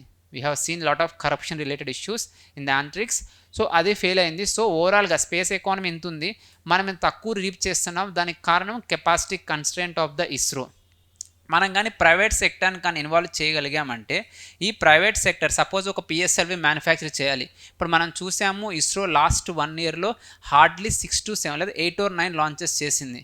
మన నాసా తీసుకున్నామంటే ఎవ్రీ ఇయర్ వాళ్ళు మోర్ దాన్ 20-30 లాంచెస్ చేస్తారు. ఇంకా Elon Musk అయితే రెగ్యులర్గా ఏదో ఒక లాంచ్ చేస్తూనే ఉంటారు వాళ్ళు. సో ఇన్ని లాంచెస్ చేస్తే మనం ఫెయిల్ అవ్వడానికి కారణం ఏంటంటే, ఈ పిఎస్ఎల్వి జిఎస్ఎల్వి మ్యానుఫ్యాక్చరింగ్కి ఒక ఇండియాకి 5 to 6 months పట్టింది ఒక్కొక్కటి మ్యానుఫ్యాక్చరింగ్ చేయాలంటే. అంటే టెస్టింగ్ అవన్నీ చేసరికి ఇంత టైం పడితే మనం ఎప్పుడు మన స్పేస్ సెక్టర్ అనేది అభివృద్ధి చెందుతుంది. If you involve the private sector, they will do large scale manufacturing. వాళ్ళ దగ్గర అన్ని రిసోర్సెస్ అనేవి ఉంటాయి, వాళ్ళు దే కెన్ బ్రింగ్ ఫైనాన్షియల్. ఇప్పుడు ఒక మ్యానుఫ్యాక్చరింగ్ ప్లాంట్ పెట్టాలంటే వీ నీడ్ 1000 crores అయితే సెంట్రల్ గవర్నమెంట్ నుంచి పర్మిషన్ తెచ్చుకోవాలి. ప్రైవేట్ వాళ్ళు they bring the out side investments and they will construct all the needed equipments. So ఈ స్పీడ్, ఈ పిఎస్ఎల్వి జిఎస్ఎల్వి శాటిలైట్స్ ఇవన్నీ తయారు చేయడానికి ఫాస్ట్గా అయిపోతుంది. సపోజ్ ఫారిన్ వాళ్ళు వచ్చారు, మా శాటిలైట్ లాంచ్ చేయండి అని అంటారు. సార్ మాకు చాలా టైం పట్టింది సార్, ఇంకో సంవత్సరం పట్టింది అంటే ఇంక వాళ్ళు వెళ్ళిపోతారు. Obviously they will go for other. మనం ఇంత లో కాస్ట్గా చేయగలిగినా కూడా we're unable to reap because of this capacity constraint. So if you involve private sector, if you transfer the technology, they will create the same work at a very faster space. అదేవిధంగా ఎవరైతే ISRO ఉందో they can focus on their core activity. ఇప్పుడు కొంత resources ఎవరైతే ఉంటారో వాళ్ళు అక్కడ deploy చేయాల్సి వస్తుంది. మ్యానుఫ్యాక్చరింగ్ చూసుకోండి అని ఒకరిని, వాళ్ళతో మాట్లాడండి ఫారిన్ కంపెనీస్తో ఇంకొకరిని, అలా డిప్లాయ్ చేయాల్సి వస్తుంది. అట్లా కాకుండా దే కెన్ ఫోకస్ ఎక్స్క్లూజివ్లో on their core activity. So అది ఒకటి, they can focus on their core activity, that is research. So next ప్రైవేట్కి ఇంకో అడ్వాంటేజ్ ఏంటంటే, దే ఓన్లీ ఇప్పుడు ఇనిషియల్గా they will start do outsourcing work of the ISRO. తర్వాత ఆ టెక్నాలజీని యూస్ చేసుకొని వాళ్ళు రీసెర్చ్ చేసి కొత్త టెక్నాలజీస్ని క్రియేట్ చేస్తారు, which we will see already మన Indian space sector private sector create చేస్తున్నారు. So they can create new technologies which will be helpful for the growth of India space sector. So for example, if you take Elon Musk, now he is created a Starlink space based, అతనే ఓన్గా launch చేస్తున్నాడు satellites. So space based internet create చేశారు. Next world's largest communication satellite launched by the Elon Musk.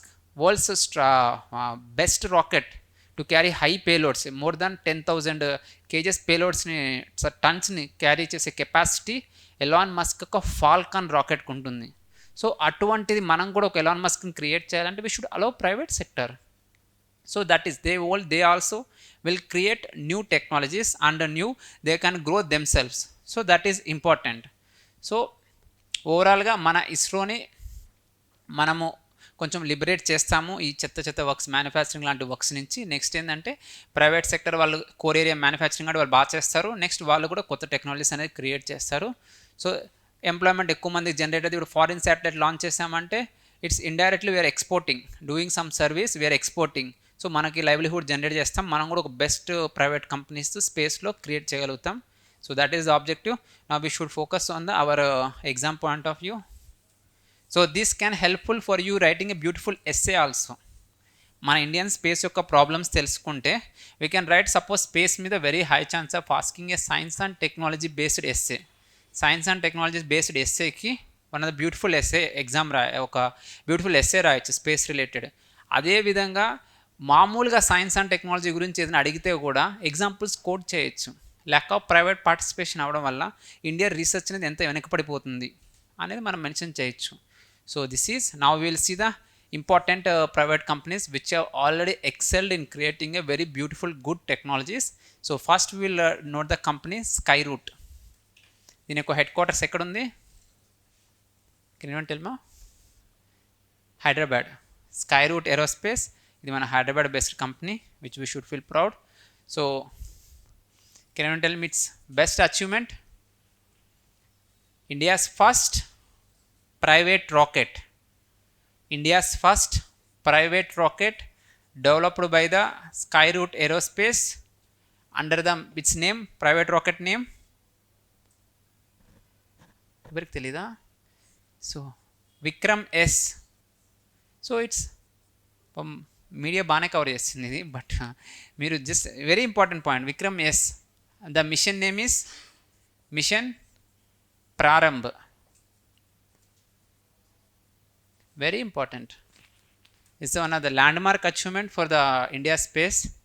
So next, one more important achievement, they developed 3D printed cryogenic engine.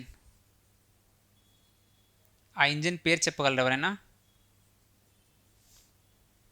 Dhawan. Satish ధావన్లో Dhawan. Dhawan 3D printed cryogenic engine Dhawan they have developed. So this is the important achievement of Skyroot. So can anyone tell me the name of the, so PSLV లో మనం use చేసేది liquid solid, solid liquid, solid liquid. ఆ liquid propulsion ఇంజిన్కి ఒక పేరు ఉంటుంది, Vikas. So solid liquid దగ్గర మనం liquid use చేస్తాం, దానికి స్పెషల్ నేమ్ ఉంటుంది, దాని పేరు వికాస్. లిక్విడ్ ప్రొపల్షన్ సెంటర్ ఇండియాలో ఎక్కడుంది? Tamil Nadu. It's in Tamil Nadu. So this is 3D printed cryogenic engine. So Chandrayaan 3లో యూస్ చేసిన క్రయోజనిక్ ఇంజిన్ పేరు CE-20. They given a name also, CE-20. So this is Skyroot. Next Agnikul Cosmos. Next Agnikul Cosmos. So దీని యొక్క హెడ్ క్వార్టర్స్ ఎక్కడ ఉంది, ఎవరైనా చెప్తారా? IIT Madras. IIT Madras. So వీళ్ళ యొక్క ఇంపార్టెంట్ అచీవ్మెంట్స్ అనేది చూద్దాం. వీళ్ళ యొక్క important achievements, that is world's first rocket engine. India కూడా కాదు, world first 3D printed, world's first 3D printed rocket engine develop చేసింది Agnikul Cosmos. So 3D printing అంటే it's an additive manufacturing. Additive manufacturing అంటే layer by layer manufacturing చేసుకుంటూ వెళ్తారు. ఇప్పుడు ఈ pen కావాలంటే ఒక డిజిటల్ ఫైల్, ఒక సాఫ్ట్వేర్ ఉంటుంది. ఆ సాఫ్ట్వేర్లో ఈ స్టేజ్ వరకు ఈ మెటీరియల్, ఈ కలర్ కావాలంటే they will give that colour. ఒక్కొక్క layer by layer, brick by brick form అవుతూ ఉంటుంది ఆ రాకెట్. మామూలుగా మనం ఫామ్ చేసే ఇంజిన్స్ కాంపోనెంట్స్ అంతా కలుపుతుంటాం మాన్యువల్గా or manually. So physically or manually add చేస్తాం, బట్ 3D printing అలా ఉండదు. So world's first 3D printed rocket engine. So next, they have developed private launch pad. India's first private launch pad at Sriharikota.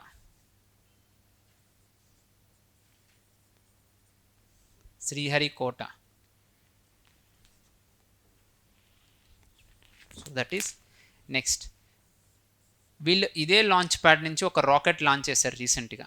ఆ rocket పేరు Agnibaan sub orbital technology demonstrator.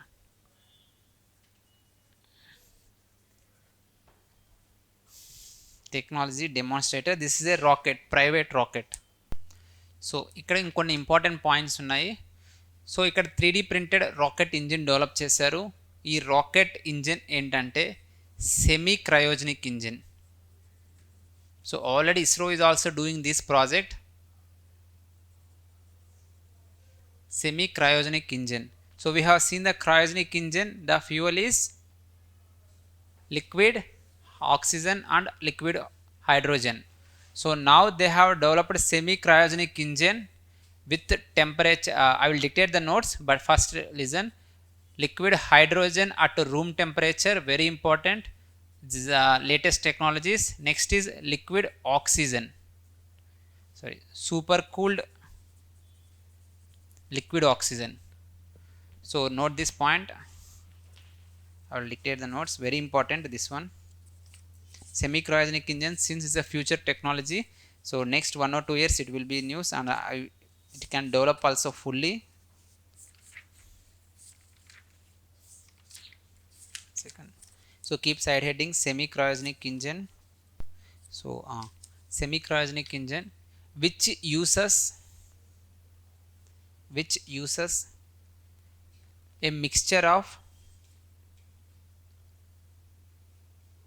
liquid kerosene liquid kerosene liquid kerosene at room temperature, liquid kerosene at room temperature, and super cooled liquid oxygen. So this is relating to same. So we can see this is the world's first 3D printed rocket engine.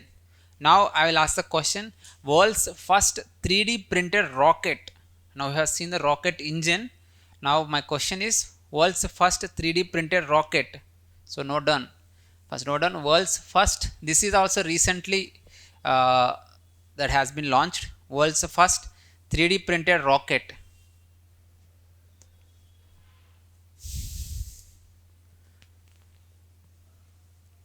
Terrain 1.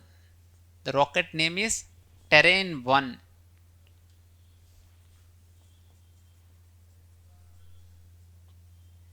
So the company is Relativity Space.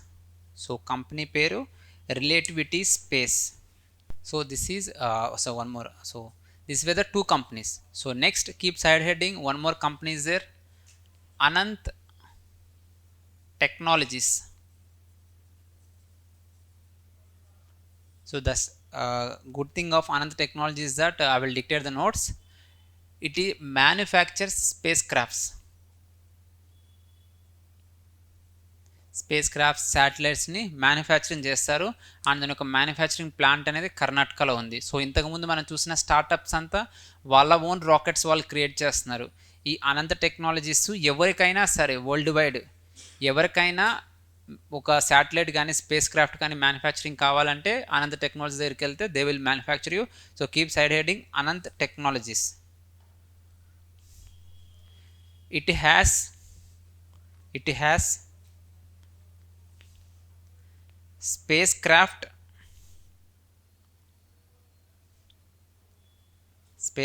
manufacturing unit at Karnataka Industrial Area Development Board in Bangalore.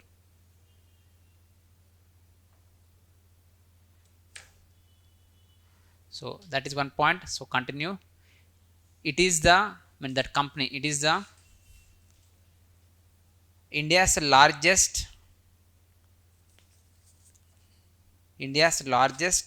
private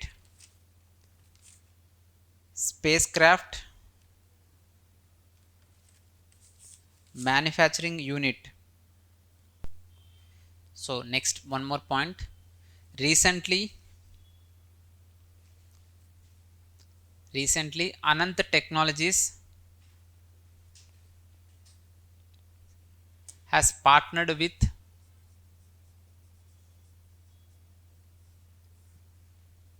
Antares. You can note down ANTARIS, Antares, USA based company Antares,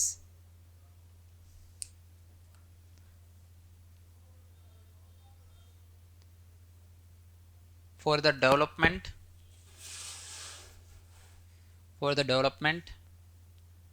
and launch of advanced small satellites. Advanced small satellites. So this is Anant technologies. So ఎందుకు ఈ private అంటే మళ్ళీ ఇంకొక technology ఏదో ఒకటి develop చేస్తూనే ఉంటారు కాబట్టి ఈ పేర్లను మనకు తెలియడం important. So will note down other related private companies also. So other important private companies are Pixxel Bengaluru. నాకు సారీ సార్, నా హెడ్ ఆఫీస్ తెలియదు, నాకు ఉంది హైదరాబాద్లో you know. So Hyderabad, Odisha, Hyderabad. So its headquarters is in Hyderabad. Yes, నాకు ఇప్పుడు గుర్తొచ్చింది. Yes, Hyderabad. Its headquarters in Hyderabad but manufacturing plant is in Bengaluru. So next Pixxel. ఇంకొన్ని కంపెనీస్లో ఒకటి Pixxel. Pixxel, one more Dhruva. Pixxel and Dhruva నాకు తెలిసిన other important. So that is, so this is relating to this. So this is private sector role, important. So one more project is there which is important. India's first, note down, India's first hybrid sounding rocket. Hybrid sounding rocket. So hybrid sounding rocket. So everyone I think aware of sounding rockets. Sounding rockets, just an experimental rockets. So it will just go for the near earth orbits. Sometimes just 70 to 80 kilometers, కొన్నిసార్లు 100 120 kilometers ఎక్కువ height వెళ్ళవు. Here important is, this is how many stages? Can anyone tell me? 1 or 2. Sometimes it will be 1 or otherwise 2. Majorly it is used only solid fuel. So this is launched from which space station in India? Sounding rockets are generally launched from only one space station. Tumba space station in Kerala. That name is Terlis, I think so. Tumba Equatorial Rocket Launching Station.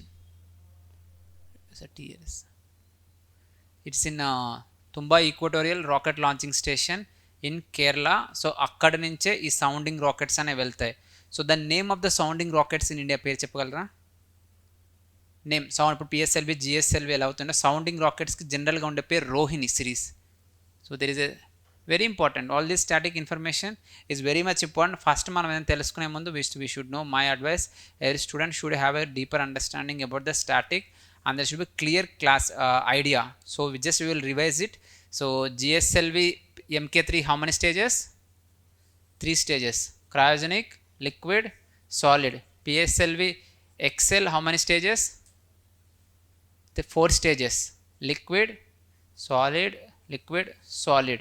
PSL, and it has booster straps. PSLV core alone, there is no booster straps. So next we will see SSLV. How many stages? 3 stages. Mostly they are solid. 3 stages. So now we have seen sounding rocket. It is 1 or 2 stages. So there is one more launching vehicle, reusable launch vehicles. There were other technologies also for launch vehicles, that is ramjet and scramjet. So these were the different types of launch vehicles and launch technologies that been used. ప్రతి ఒక్కరికి వీటన్నిటి మీద అవగాహన ఉండాల్సిందే.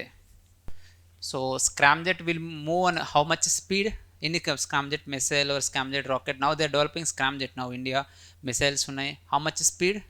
Hypersonic. They are hypersonic missiles or hypersonic rockets.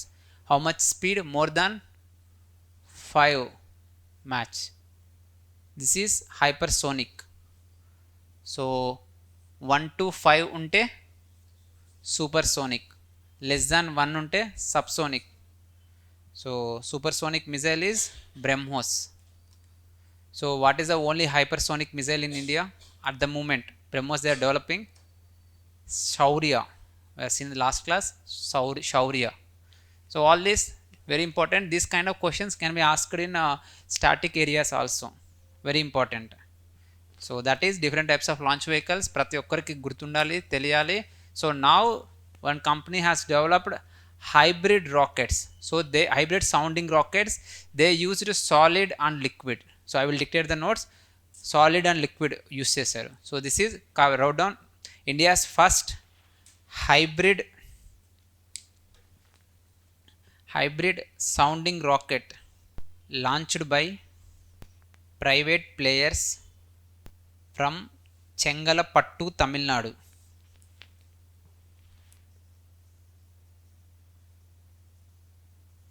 So ఈ చెంగల్పట్టు అనే ప్రదేశం నుంచి India's first hybrid sounding rockets launch చేశారు.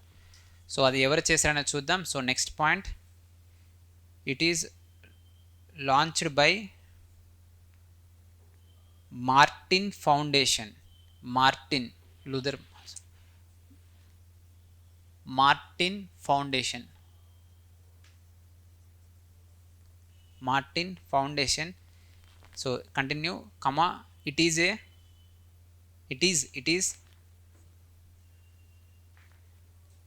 done in association with Dr. APJ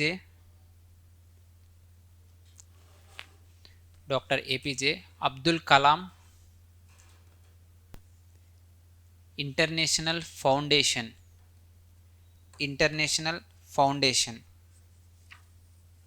and Space Zone India.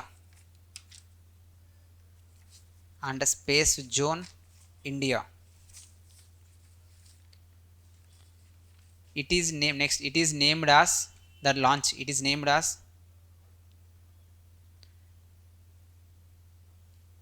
Dr. APJ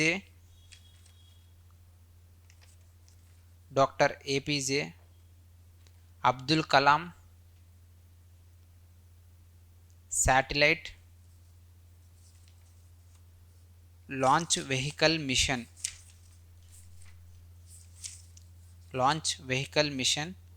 2023. So this is, so next we will see two important future projects. One is NISAR and then other is ExpoSat.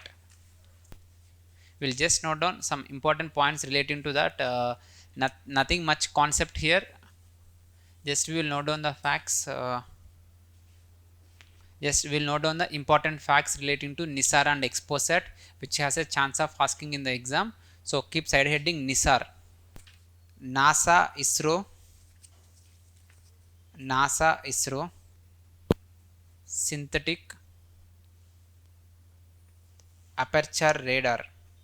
So it is a remote sensing satellite. Obviously we will just see the important points, how much time it will take for remote sensing. So it will scan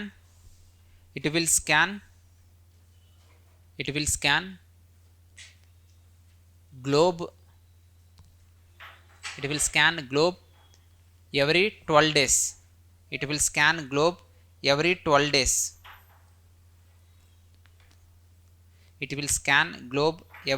days.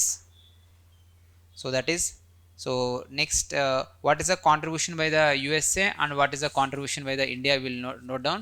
So keep two sides, one is NASA, another is ISRO. Just we'll note down what is given by them, what is contributed by them. So NASA L-band radar,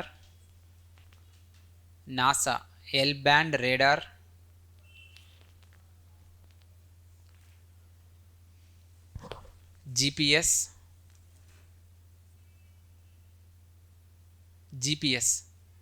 next high capacity solid state recorder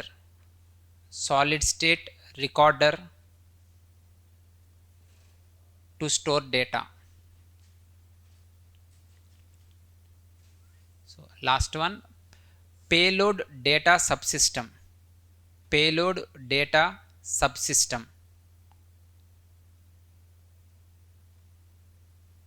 Next, India S-band radar S-band radar, GSLV launch system, and spacecraft.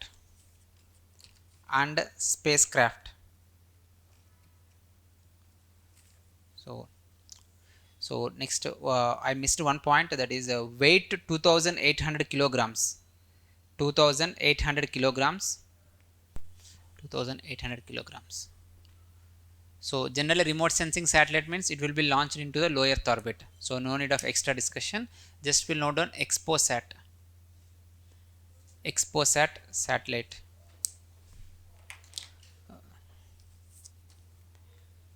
XPOSat.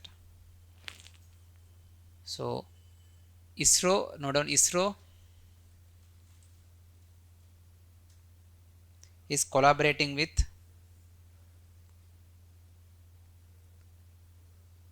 Raman Research Institute, Bengaluru. Raman Research Institute, Bengaluru, to build XPOSat.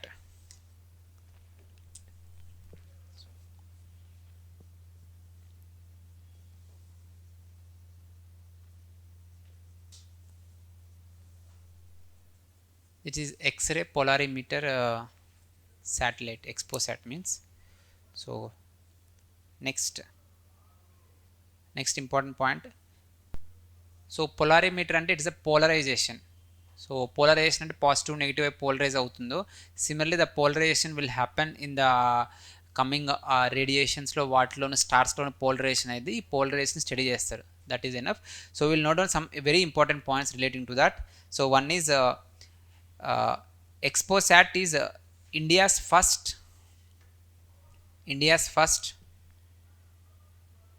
dedicated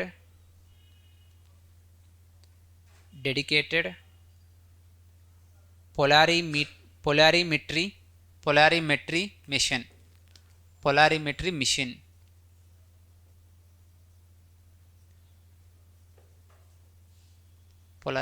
mission. In bracket, world's second. So is India first but world's second.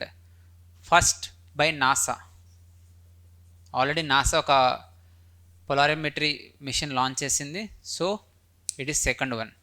So that is next important is payloads. That is enough for this payloads. One is Polix.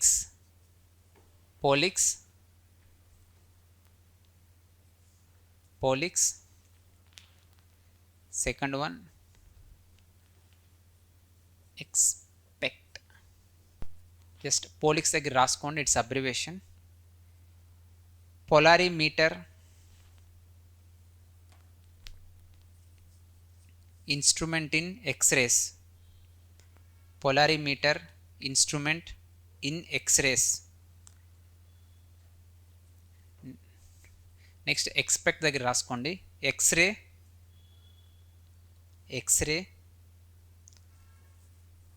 Spectroscopy and timing. X-ray spectroscopy and timing. So this is XPOSat. Now we will come back. Very important topic. Recently it is announced by the Narendra Modi government. Narendra Modi himself told that we should build a space station by the target year. Space station 2035. So Bharatiya Antariksha, I will dictate 2035. So at the same time there is a target to land a human on the moon. Can you tell me that year? 2040. So you can note. So 2035 space station by India.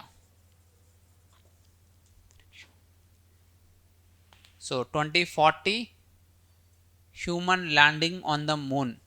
ఇది మన targets. So space stations are very important. TSPSC Group 1 question పేపర్లో I have seen 1 or 2 questions come from the International Space Station. APSC group 1లో కూడా ఒక question ఎవరెవరు ఉంటారు international space station అడిగారు. So very important this international space station and they are in news also. So ఇప్పుడున్న international ISS అనేది ఒక international space station. You can note down simultaneously international space station. So it was launched in the year 1998. So who were the collaborating countries? So that is next important. The collaborating countries are USA, Japan, Canada, Russia,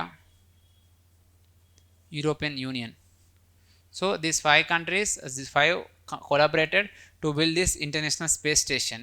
So international space station ante it's like an artificial satellite which revolves around the earth. మన దగ్గర నుంచి astronauts అనే వాళ్ళకి ఒక artificial home, స్పేస్లో మనకు ఒక home లాంటిది. సో డాకింగ్ అనేది జరుగుతుంది. We can seen in multiple movies like Interstellar కానీ ఇటువంటి మూవీస్లో కానీ చూస్తాం. డాకింగ్ అనేది జరిగి మన ఆస్ట్రోనట్స్ అందులోకి ఎంట్రీ ఇస్తారు. అందులోకి వెళ్ళినాక అక్కడ we will do certain research or we will try to do some study of the space observations ఏవైనా చేయొచ్చు. దానికి ఒక ఇంటర్నేషనల్ స్పేస్ స్టేషన్ కావాలి. సో దానికి వీళ్ళు సో ఈ international space station about to expire అవ్వబోతుంది. So they new space station అనేది అందులో నుంచి రష్యా అనేది కూడా విత్డ్రా అయిపోయింది. ఈ ఇంటర్నేషనల్ అంటే ఈ రైట్ నౌ ఉంది. ఇన్ ఫ్యూచర్ మేము ఇంకా కొత్త ఇంటర్నేషనల్ స్పేస్ స్టేషన్స్ మేము కొలాబరేట్ అవ్వము. మాకంటూ మేము వేరే స్పేస్ స్టేషన్స్ కట్టుకుంటాము. So that is and they came up with an concept Russian orbital space station. ఇంకా కన్స్ట్రక్షన్ వర్క్ జరుగుతుంది. Russian orbital space station by Russia. Most probable it will be completed by 2027. So next China వాళ్ళది ఒక space స్టేషన్ ఉంది already working. రీసెంట్గా కూడా ఒక astronaut పంపించడం జరిగింది. పేరు చెప్తారు ఎవరైనా? Tiangong is a space station of China. So రెండు స్పేస్ స్టేషన్స్ ఉన్నాయి. ఒకటేమో దట్ ఈజ్ ఐఎస్ఎస్, ఇంకొకటి టియాంగ్ Gong.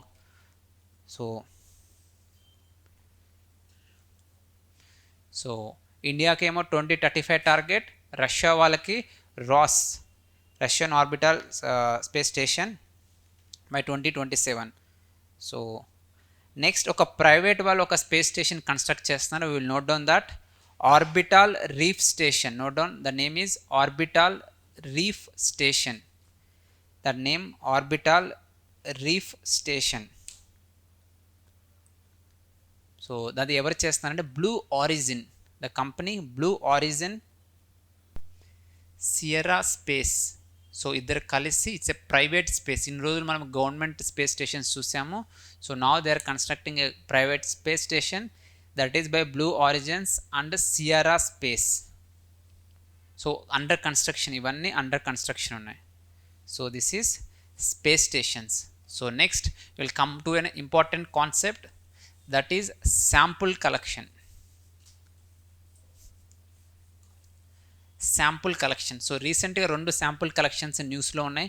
First time sample collections చేసింది మాత్రం అపోలో 11 వాళ్ళు నీల్ ఆర్మ్స్ట్రాంగ్ వాళ్ళు మూన్కి వెళ్ళినప్పుడు ఆ మూన్ దగ్గర నుంచి కొంచెం మూన్ సాయిల్ అనేది తీసుకొని రావడం జరిగింది. That is the first. So ఆ తర్వాత డిఫరెంట్ ప్రాజెక్ట్స్ అనేవి ఉన్నాయి. So will note down that different projects which is important. First రీసెంట్గా న్యూస్లో ఉన్నది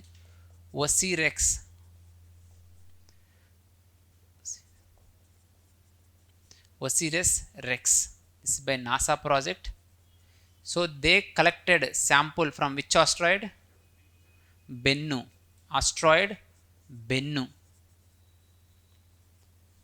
మనకి just sample collection project just అది తెలిస్తే చాలు. మరి ఎక్కువ డీటెయిల్స్ ఎక్కువ తెలుసుకోవాల్సిన అవసరం లేదు. జస్ట్ అది ఎవరు చేశారో తెలుసుకుంటే చాలు. OSIRIS-REx ఇక్కడ ఒకటి రాసుకోండి. OSIRIS-REx అంటే ఏందనేది. Origins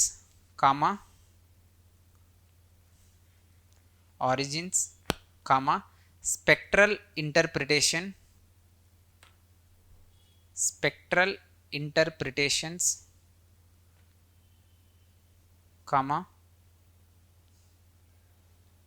resource identification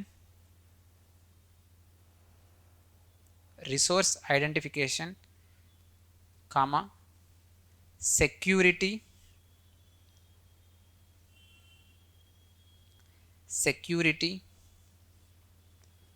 regolith explorer.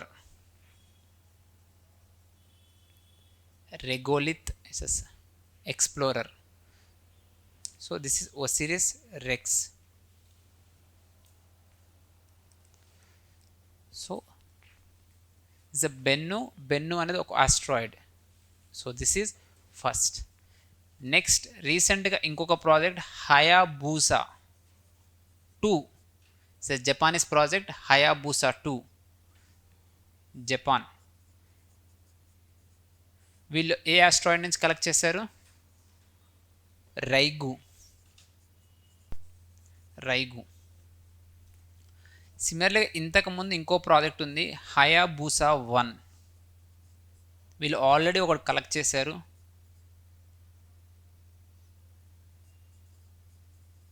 ఇటోకోవా.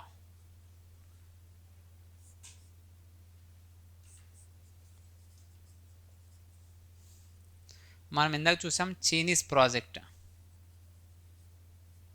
Changi 4 moon samples, China.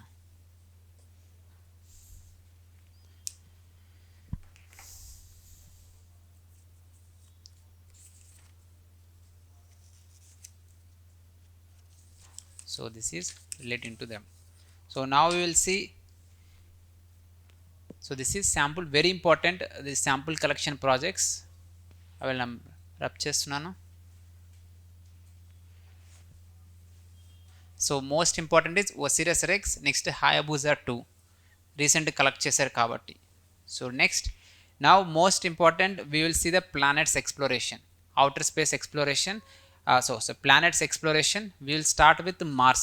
Most important for us is Mars. So Mars, Mercury, Saturn, Jupiter, వీటికి సంబంధించిన లేటెస్ట్ అప్డేట్స్ ఏమైతే ఉన్నాయో చూద్దాం.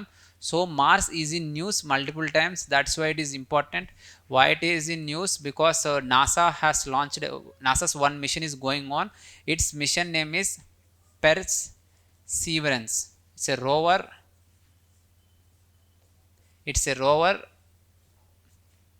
on the Mars.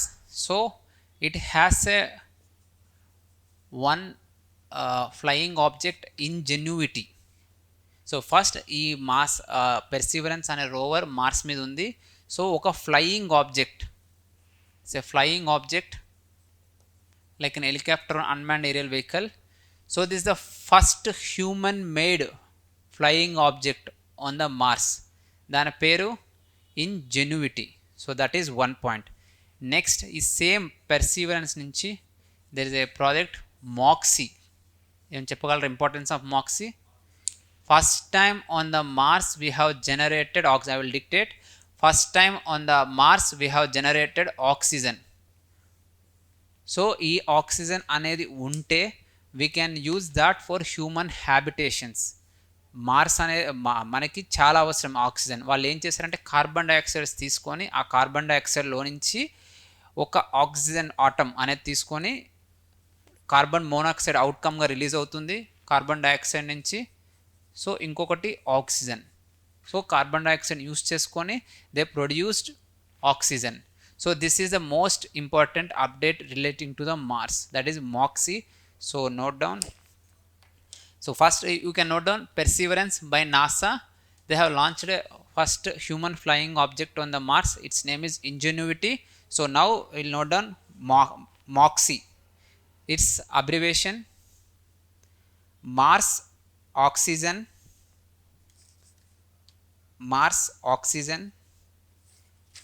in situ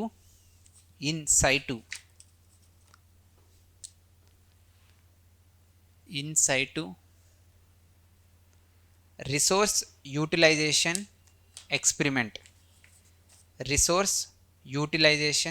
experiment. It's a very landmark outcome. So continue. MOXIE produces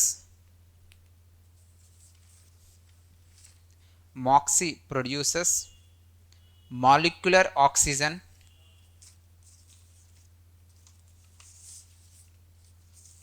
molecular oxygen through an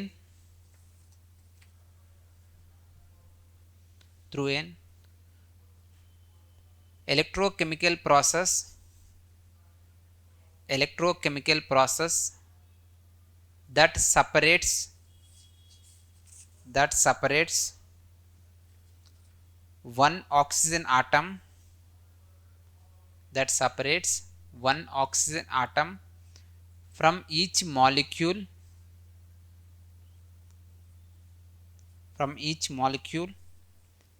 of carbon dioxide pumped pumped in from pumped in from Mars thin atmosphere.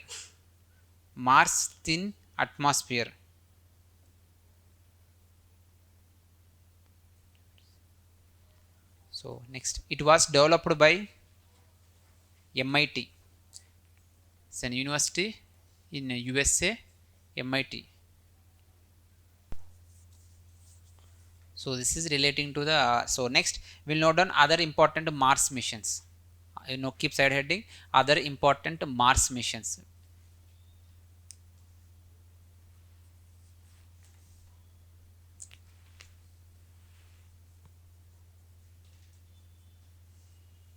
So keep this Zayuku. So no. So there is no Y. So not on Zayuku. So note down China. It is the world's first methane fueled rocket. Methane fueled rocket. So దీన్ని launch చేసింది Mars mission కే but they have used the fuel methane. So first time now all these days we have seen the fuel of oxygen, hydrogen, we have seen kerosene also. Now first time they have used methane use చేసుకొని ఒక rocket launch చేశారు. That is also for the Mars they have launch this rocket. So we have to write at the section of Mars only. So this rocket is for the Mars mission but the significance is that world's first methane fueled rocket. So this is so next InSight నాసావి InSight Maven. These were the Mars missions of NASA, previous Mars missions. InSight 2018, we can note down 2018 also. Basically to study earthquakes in the Mars లో earthquakes study చేయడానికి ఇది. So next China we have seen Zuku and next there is a Tianjin.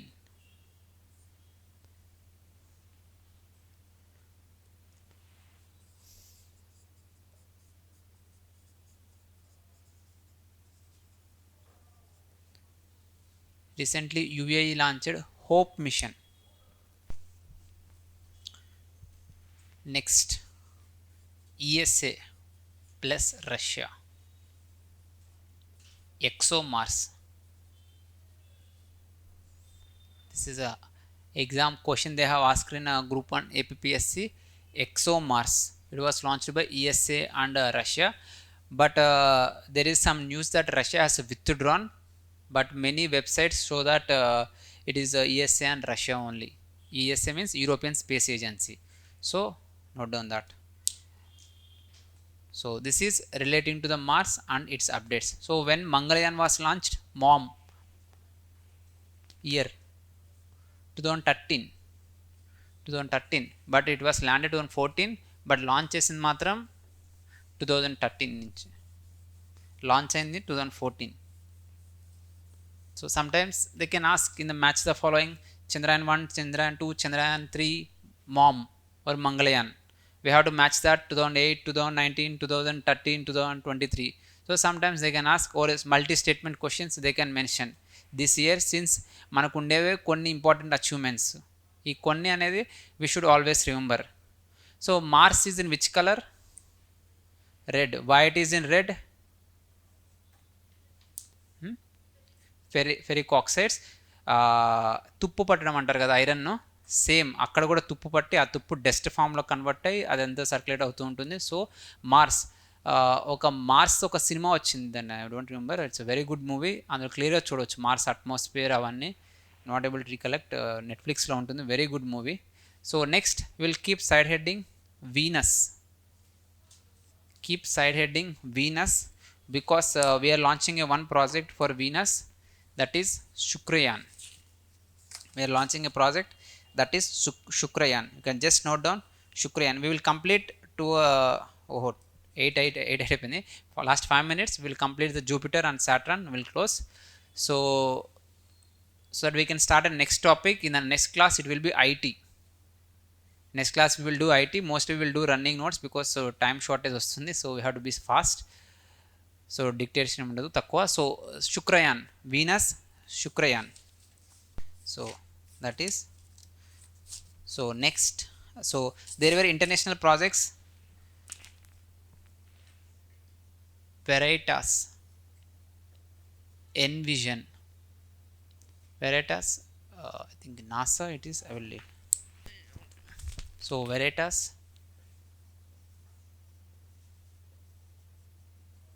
plus NASA, these two NASA. Envision is from ESA. So this is relating to the Venus. So relating to Moon, one update is there, I forgot to tell you, please note down there. NASA will send, there is a robot they are trying to send, that is a Viper, which can ask in the exam. So NASA will send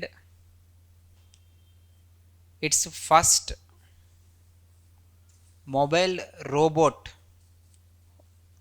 or rover named Viper to space to search water on the moon's south pole.